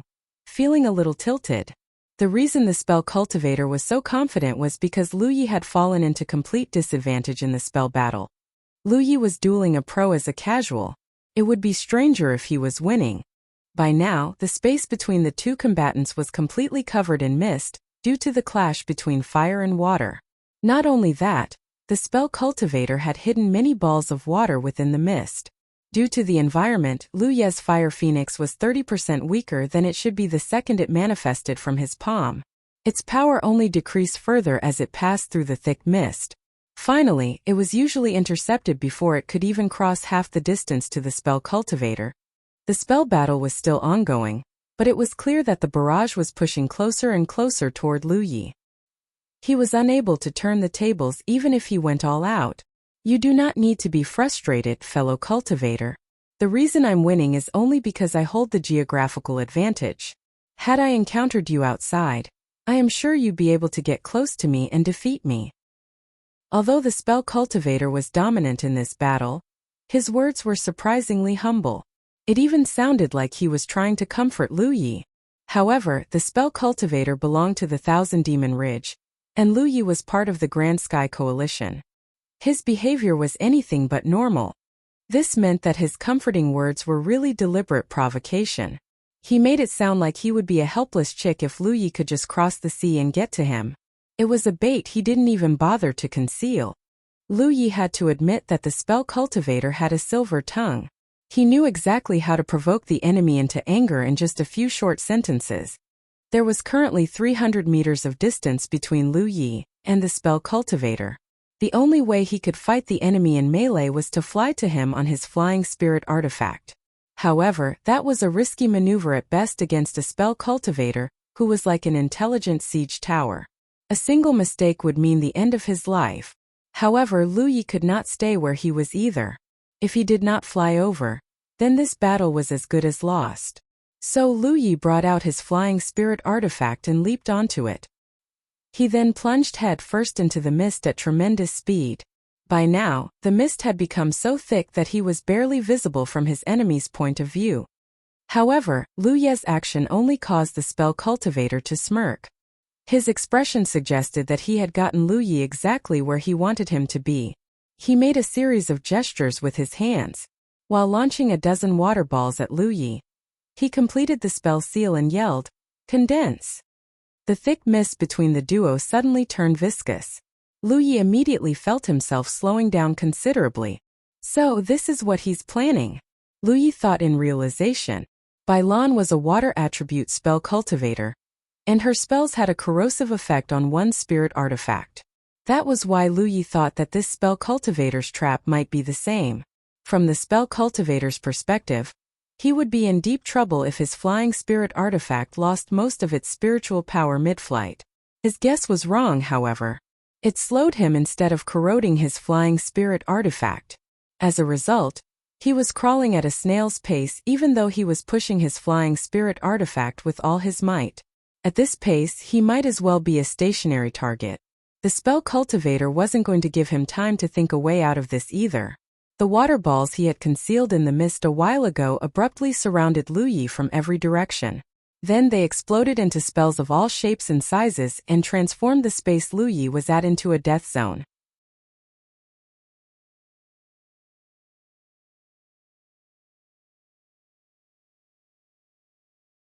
Not even a second later, a giant maw abruptly appeared on the sea's surface and swallowed the object.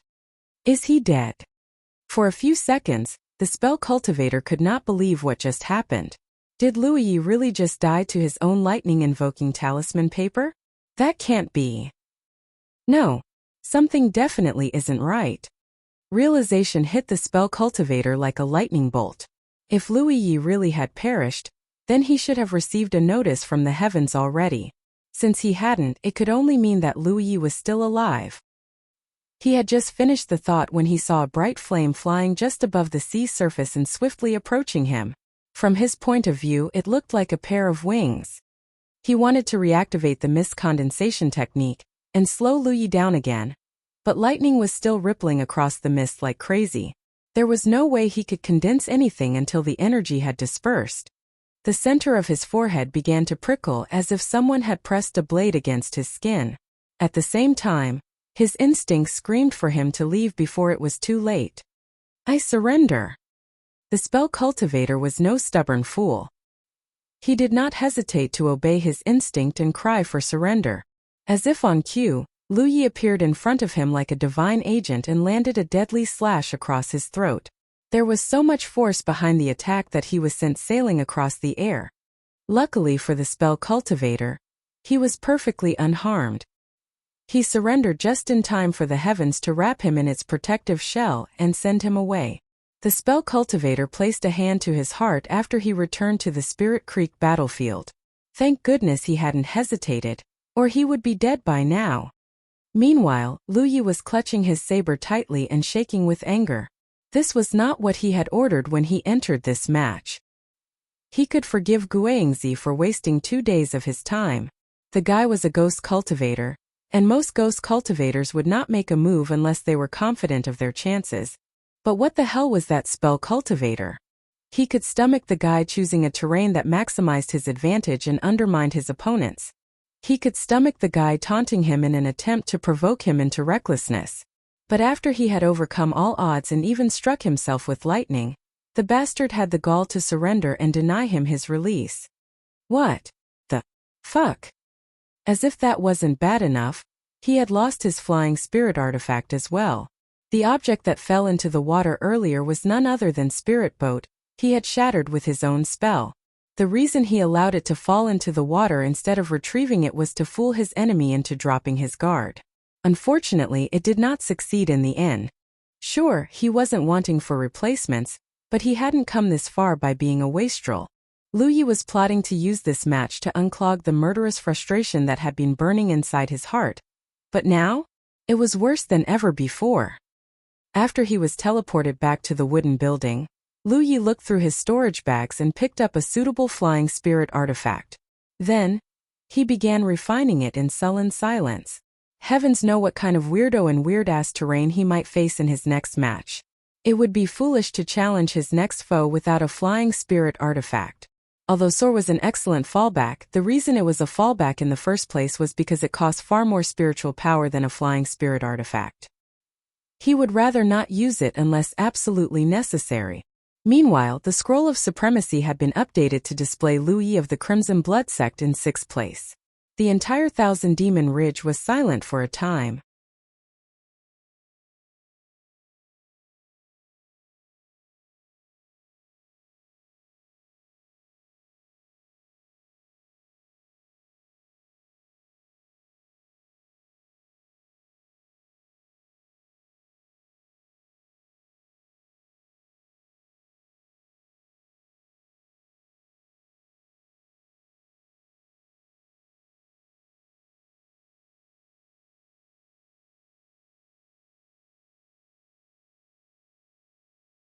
Humanity's Great Sage, Chapter 404, Shiguang.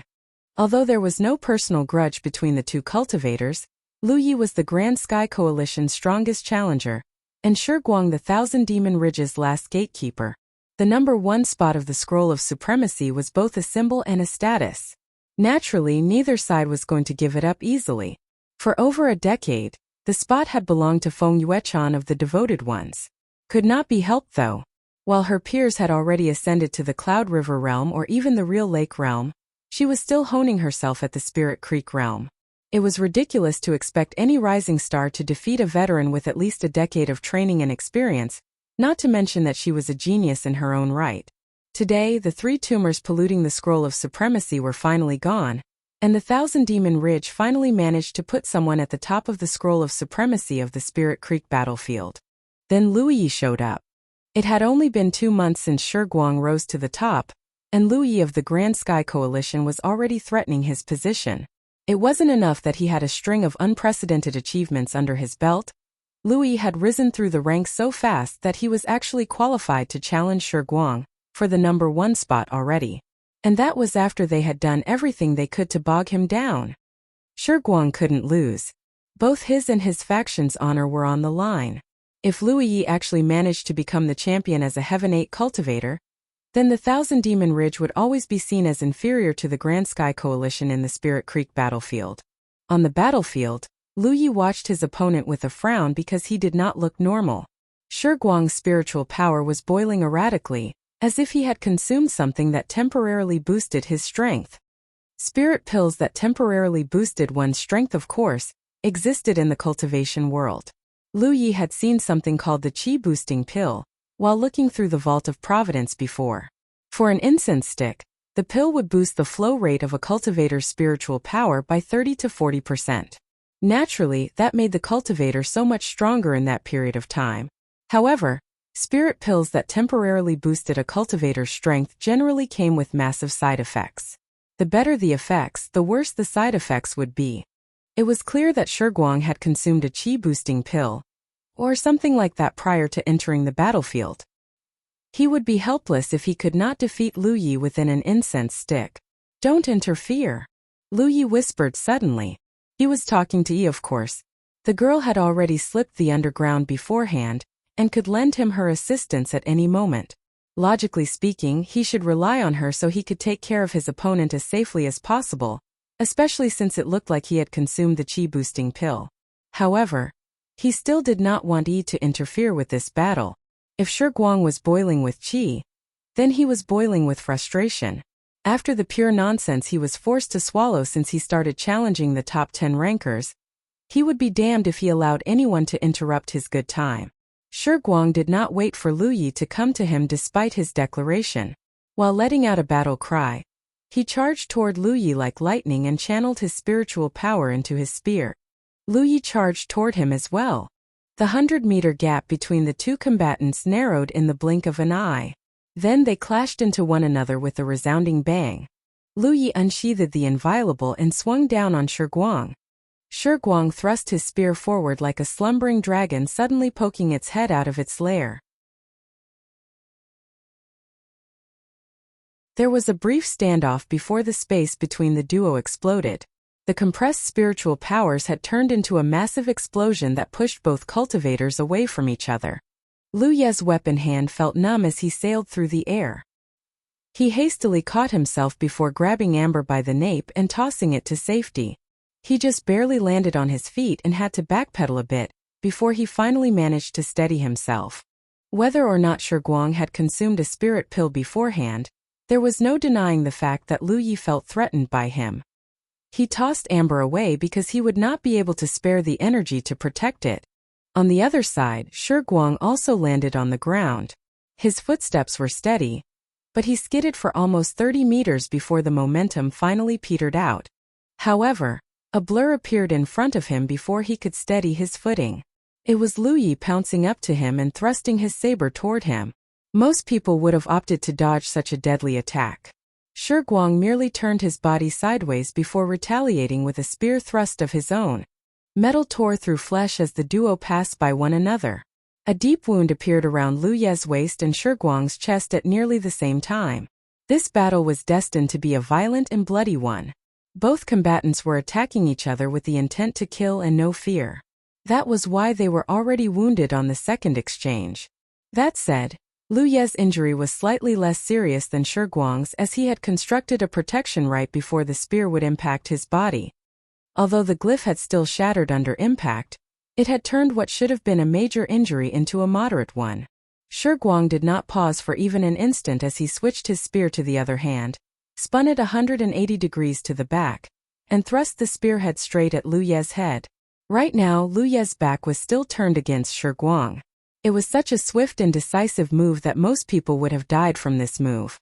He nearly screamed out in fear, and even Amber was rushing over to save its master. However, Lu Yi crouched as if he had eyes behind his head. The attack just barely scraped past his scalp. The reason Lu Yi was able to dodge an attack he could not see was thanks to his powerful perception. A moment before the attack would have connected, the back of his head had throbbed as if he had actually been stabbed in the head. His heart had also raced suddenly in warning. While bending his body like a bow, Lu Yi did not forget to reverse his grip and perform a backslash. The saber cut through Shi Guang's chest at the same time he was smacked flat on the ground. Shi Guang had brought his spear down like a whip the second he missed the killing blow. Shi Guang took a moment to check his chest after Lu Yi had driven him away.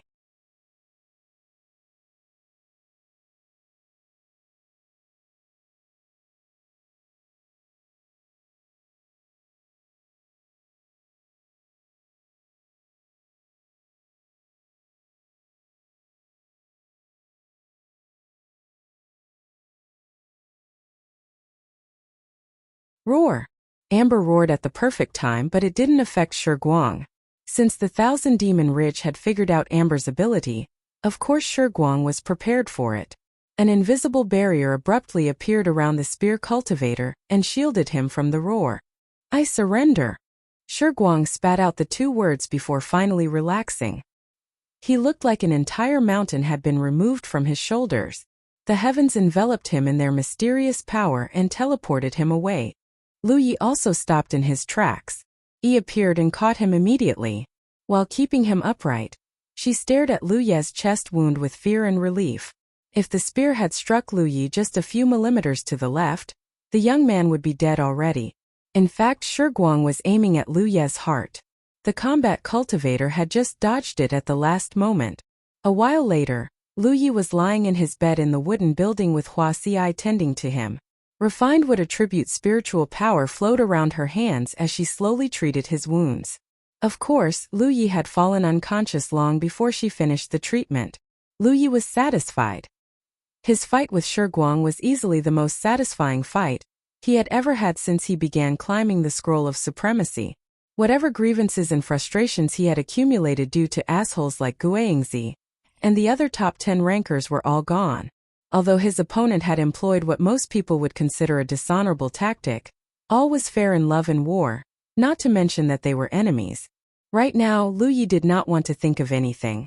He just wanted to sleep to his heart's content. While he was sleeping, the cultivators of the Grand Sky Coalition and the Thousand Demon Ridge were experiencing completely different emotions. Both factions had been watching the Scroll of Supremacy closely for many days now, so they had noticed the switch between the first and third place immediately.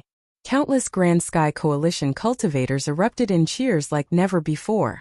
Lu Ye's feat would go down in history as one of, if not the greatest achievements in the Spirit Creek battlefield, and they were all deeply proud of it. Meanwhile, the Thousand Demon Ridge was as silent as a wake. In the end, their biggest fears had come true. Lu Yi of the Crimson Blood Sect had defeated Shi Guang as a Heaven 8 cultivator, and became the champion of the Scroll of Supremacy. This feat broke not just one, but multiple records since the cultivation world of Zhou came to be. No Heaven 8 cultivator had ever become the champion of the Scroll of Supremacy. Even Li Baxian was only ranked third by the heavens after he fought against Yan Xing and revealed his true strength, and he had been stuck in the Spirit Creek realm for over a decade. Although the caliber of this Scroll of Supremacy were nowhere as good as when the three tumors were still around, that did not diminish Lu Ye's achievement one bit.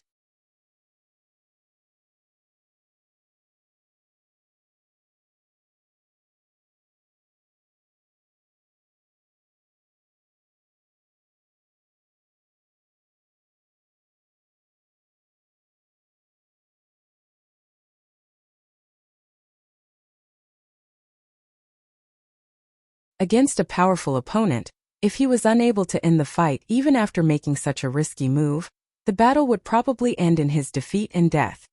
Although he was dissatisfied, he had just begun to craft his finishing move. There was still plenty of room for improvement. It was crude, but it was still a skill and a form of blade technique.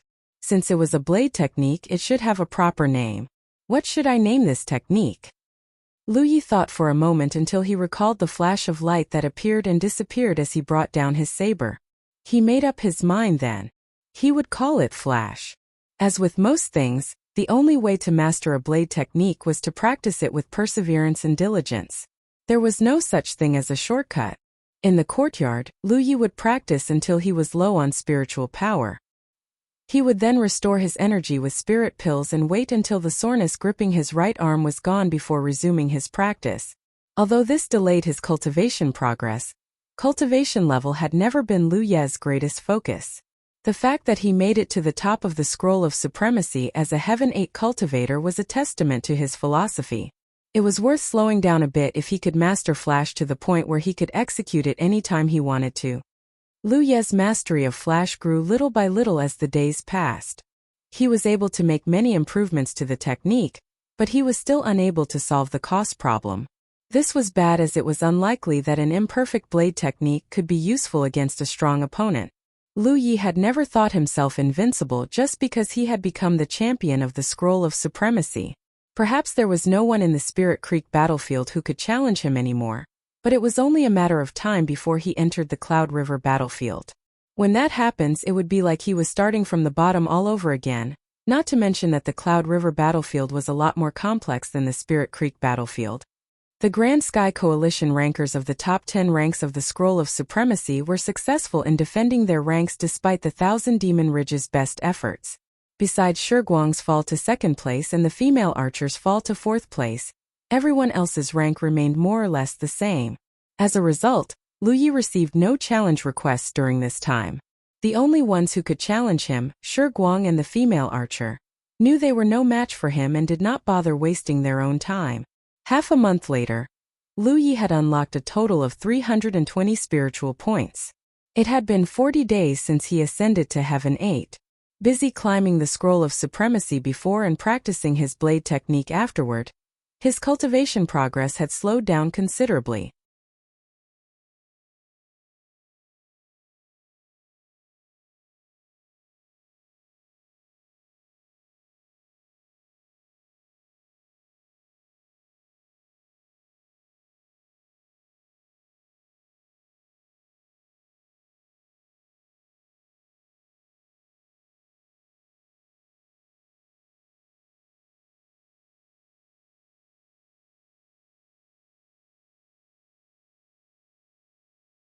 This meant she would challenge the Scroll of Supremacy only after he had ascended to the Cloud River realm.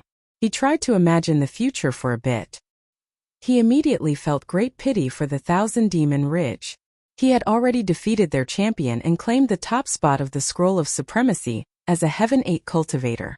If Wuxia, a medicine cultivator, managed to claim the number 1 spot as well, it wasn't just the Thousand Demon Ridge who was going to lose face. The Grand Sky Coalition would be biting their nails as well. After all, there had never been a medicine cultivator among the top 50. However, Lu Yi did not doubt in the slightest that Wuxia possessed the strength to become the champion of the Scroll of Supremacy. Even now, she was already powerful enough to enter the top 30. Lu Yi needed to get used to his enhanced physique and mind, so he started practicing Flash after Wuxia and he had left. He immediately noticed something different after making his first swing. Not only was his attack stronger than before, his chest wasn't hurting anymore. Shiguang had pierced his chest with a spear. Although he had quickly recovered under Huaxi's care, she was just a Heaven 8 cultivator. Even if she hadn't spared any effort in treating him, it was inevitable that some hidden injuries had remained in his body. For example, his chest always hurt when he was practicing Flash.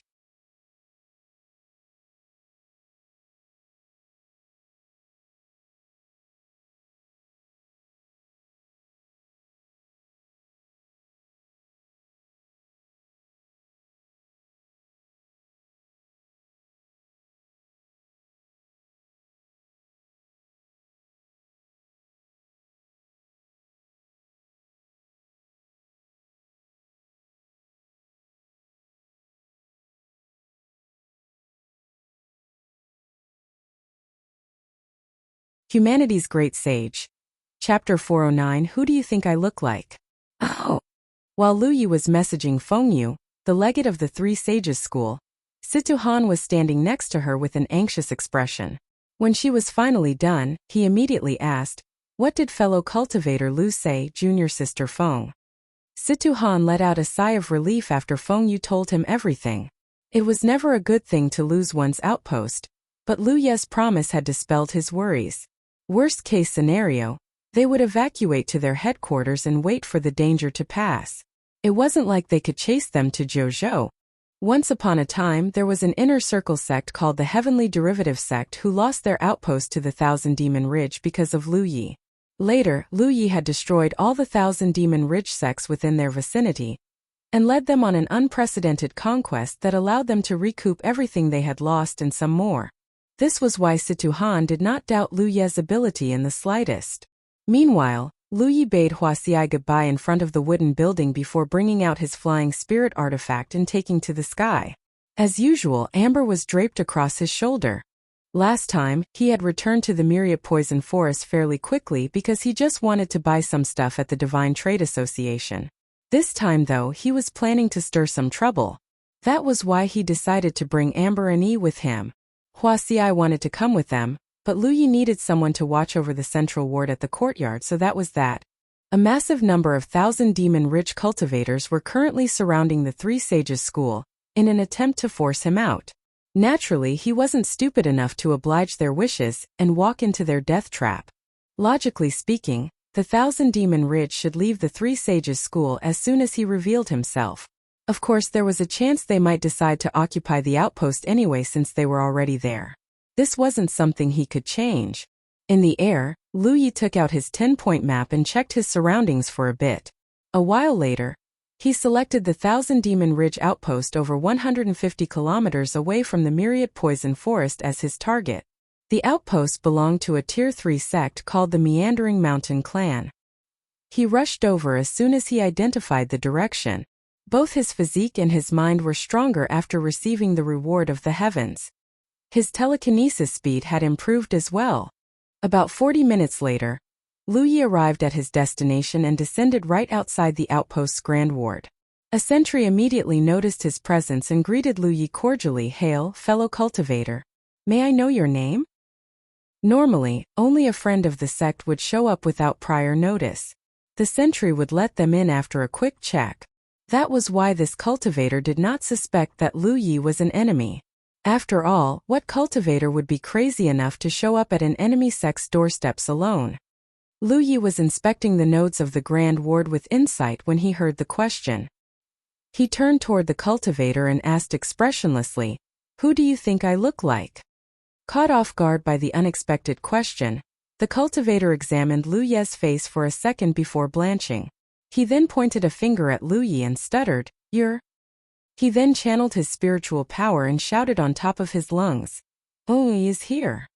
In that instant, the entire outpost stirred like a kicked hornet's nest. Countless auras began flying over even as they wondered if they were hearing things, or if the cultivator who shouted the warning was mistaken. Lu Yi had gone underground for a while now. For what reason would he suddenly come to their outpost?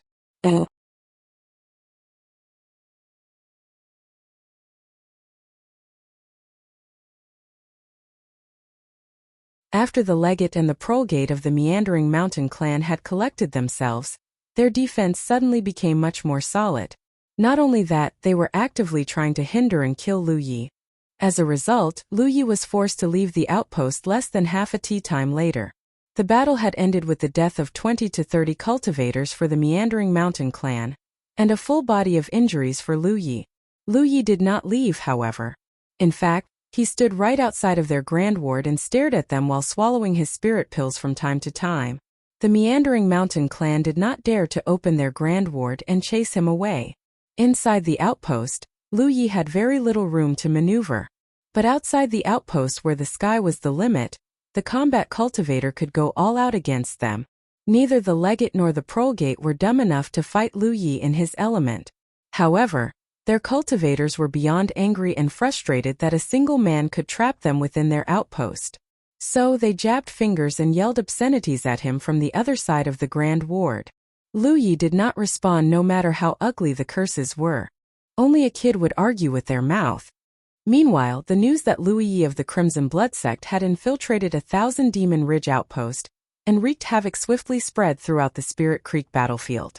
All nearby Thousand Demon Ridge cultivators began moving to rescue their ally. Although Shiguang had ascended to the Cloud River realm, the Yi elimination front was still present.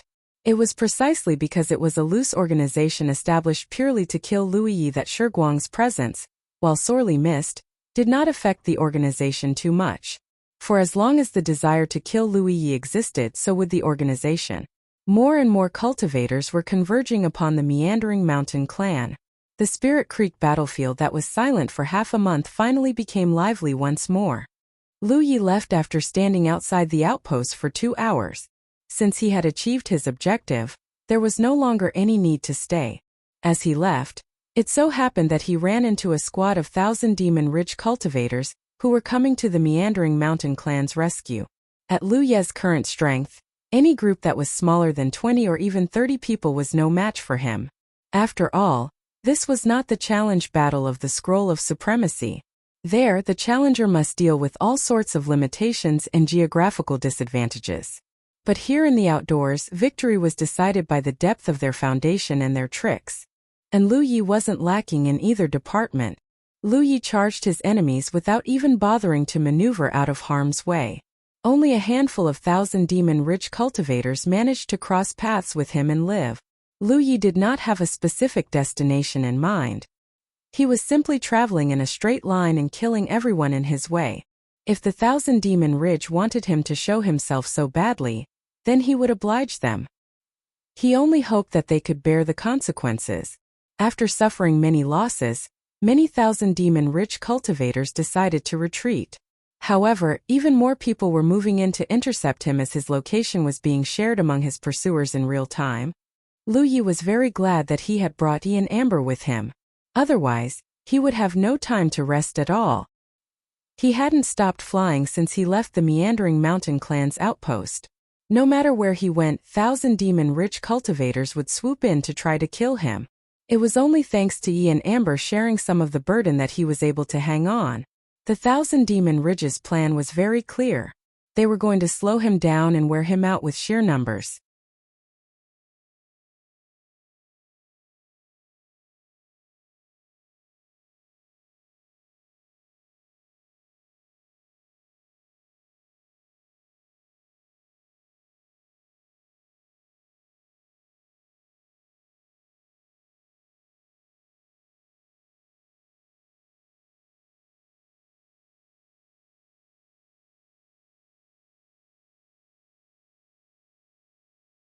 This was after Amber had become much stronger and faster too.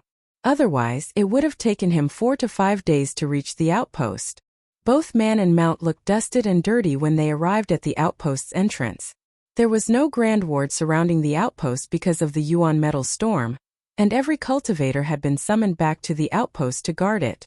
After all, no one knew if the enemy would choose to attack them during this time. Lu Yi was spotted almost immediately by a Blue Emperor City cultivator.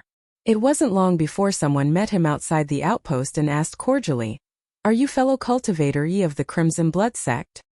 "I am." The cultivator immediately made a welcoming gesture. "Please come in, fellow cultivator Yi."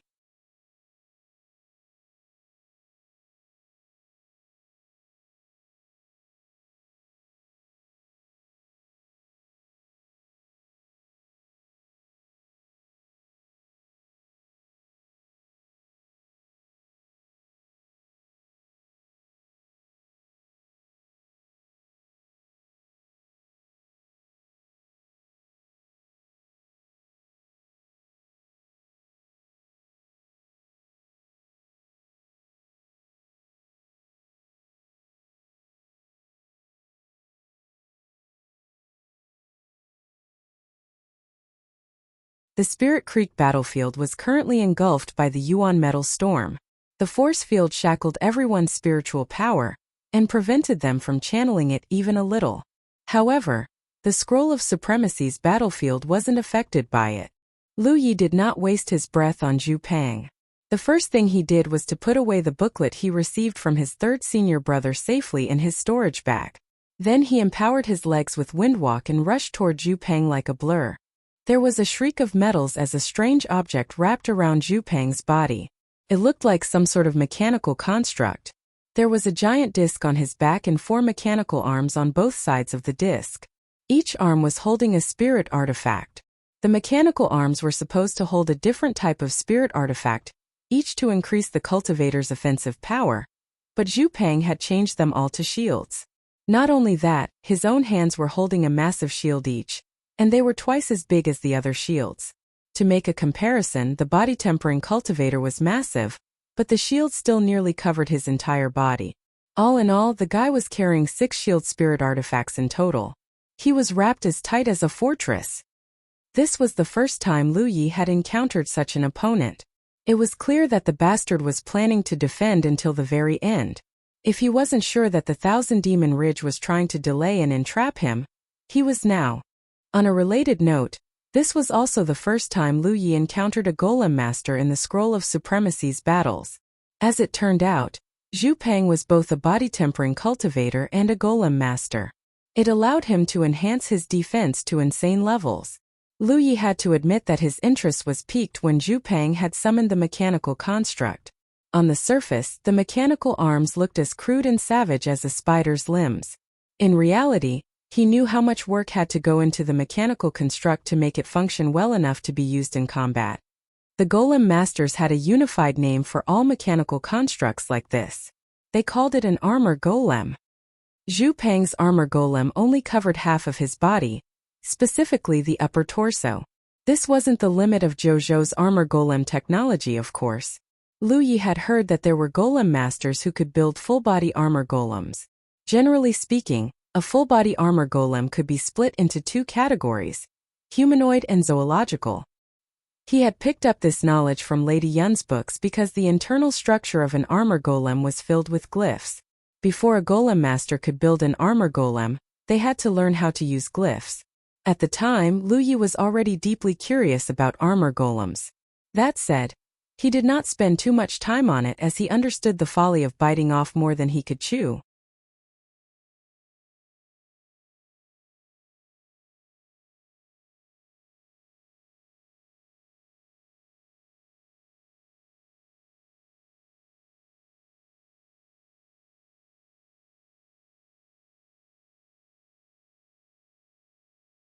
Humanity's Great Sage.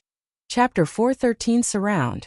Zhu Peng had made one crucial error prior to entering this battle, and that was his decision to abandon offense and turtle up completely. Had he chosen to fight as normal, he might not have been put in such an awkward position. He thought that focusing completely on defense would give him the safety he desperately sought, but in reality it barely did anything. He had forgotten that sometimes the best defense was a good offense. It couldn't be helped. Lu Yi was so infamous that he wasn't confident he could beat the young man even with an armor golem. While his strategy wasn't completely unsound, he was completely protected at the beginning. He lost any chance of retaliation when Lu Yi managed to pry open an unblockable gap in his defense. While Amber was smacking the body-tempering cultivator left and right with its large paws, Lu Yi targeted Zhu Peng's flank with deadly intent. The sharp blade made Zhu Peng feel as if he had been dropped into an ice pit. He focused his attention completely on Lu Yi and Amber, and channeled all of his spiritual power to defend against their attacks. However, boom! 1 second he felt a violent surge of spiritual power from his side. The next, a massive blast poured through the gap of his defense and slammed into his body like a mountain. At that moment, Zhu Peng felt as if he was being rent from limb to limb. If his physique wasn't as tough as it was, the blast would have killed him already. Even so, the attack had shredded his protection and left a deep hole in his body. One could even see his internal organs if they looked closely. He turned around to see what had attacked him. His pupils contracted into needles when he saw a girl channeling another powerful spell some distance away from him. What is going on here? Zhu Peng was flabbergasted to say the least. The battles of the Scroll of Supremacy had always been a one-on-one duel. He had no qualms with Lu Yi bringing his tamed beast into the battle since it was something the heavens allowed since the Scroll of Supremacy was a thing. After all, beast tamers primarily fought using tamed beasts. To forbid them from bringing their tamed beasts into the fight would be to neuter them completely. But who the fuck was this girl? She couldn't possibly be a tamed beast, could she? He just could not make sense of this no matter how hard he tried. Zhu Peng's first thought was that Lu Yi had used some sort of unimaginable method to circumvent the heavens' supervision and bring in a spell cultivator to kick his ass. However, he quickly discarded the idea. The heavens were a higher existence that had been maintaining law and order since the beginning of their cultivation world. As far as he was aware, there had never been a fairness issue regarding the Scroll of Supremacy. He could not imagine that the heavens would screw up so badly that they would allow a spell cultivator to enter the battle of the Scroll of Supremacy and screw up the duel completely. He didn't get to ponder on this issue for long though. As Yi's spells blasted him again and again, he started shaking non-stop like a boat attempting to survive a thunderstorm on the sea. This was before mentioning that Lu Yi and Amber were attacking him non-stop as well. His senses were screaming for him to run when he lost yet another shield spirit artifact. It felt like death was breathing down his neck. Zhu Peng wanted to surrender, but Amber would not stop roaring at him. It grew to the point where he was starting to bleed from his nose continuously. A tiny voice urged him to surrender again and again, but he just could not concentrate enough to say the words out loud.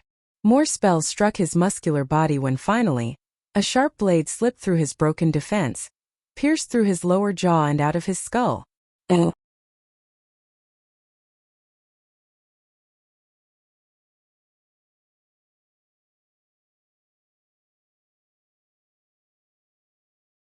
Not only did the spirit rhino take more damage than it dished out, its rider had fallen right off its back. Lu Yi was about to kill the cultivator when several massive shadows charged toward him from different directions. They were all cultivators riding all sorts of spirit beasts. Although Lu Yi was able to kill Zhu Peng in just a short time, some of his enemies still managed to reach his location before he finished. That was why he was attacked the second he returned to the Spirit Creek battlefield. The good news was that their numbers were few. Amber had already leaped out of the encirclement of spirit beasts without waiting for Lu Yi to give it a command. While they were in the air, Lu Yi bent down and swung his saber at a cultivator who was attempting to pierce Amber's stomach with his spear. Clang!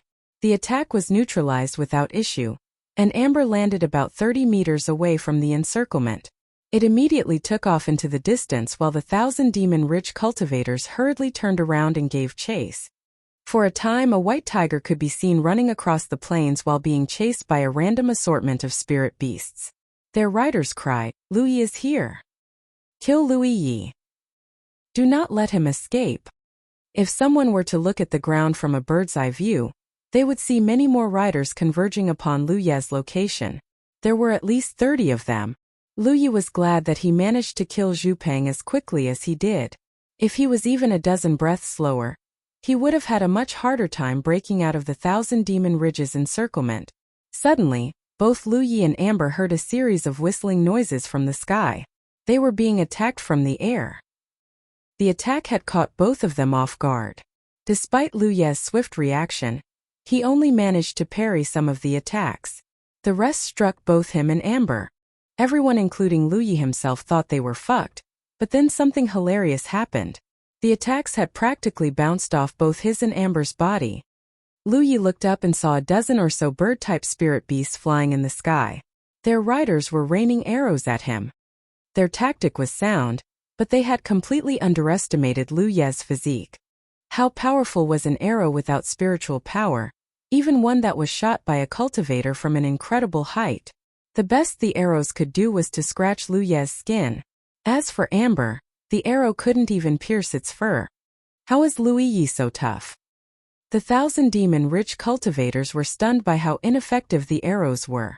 They had thought that their aerial assault would be more than enough to kill Lu Yi, but in reality that wasn't the case.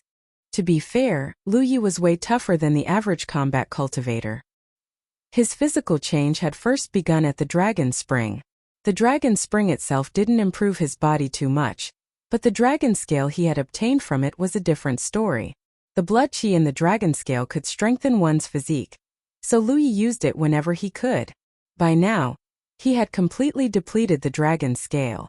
Besides that, Shui Yuan prepared a medicinal bath that could strengthen the body every time he returned to the Crimson Blood Sect's headquarters. The blood sturgeons in the Lunarmere could strengthen the body as well. Technically speaking, an official disciple could only receive 1 blood sturgeon per month, but Lu Yi obviously enjoyed special treatment in this regard. His appetite was way bigger since he cultivated the gluttonous feast, and everything he ate was converted into his vitality. Besides that, he had also received the heaven's reward. All things considered, it would be stranger if his physique wasn't strong. The only reason he did not look muscular was because he had never cultivated like a body-tempering cultivator.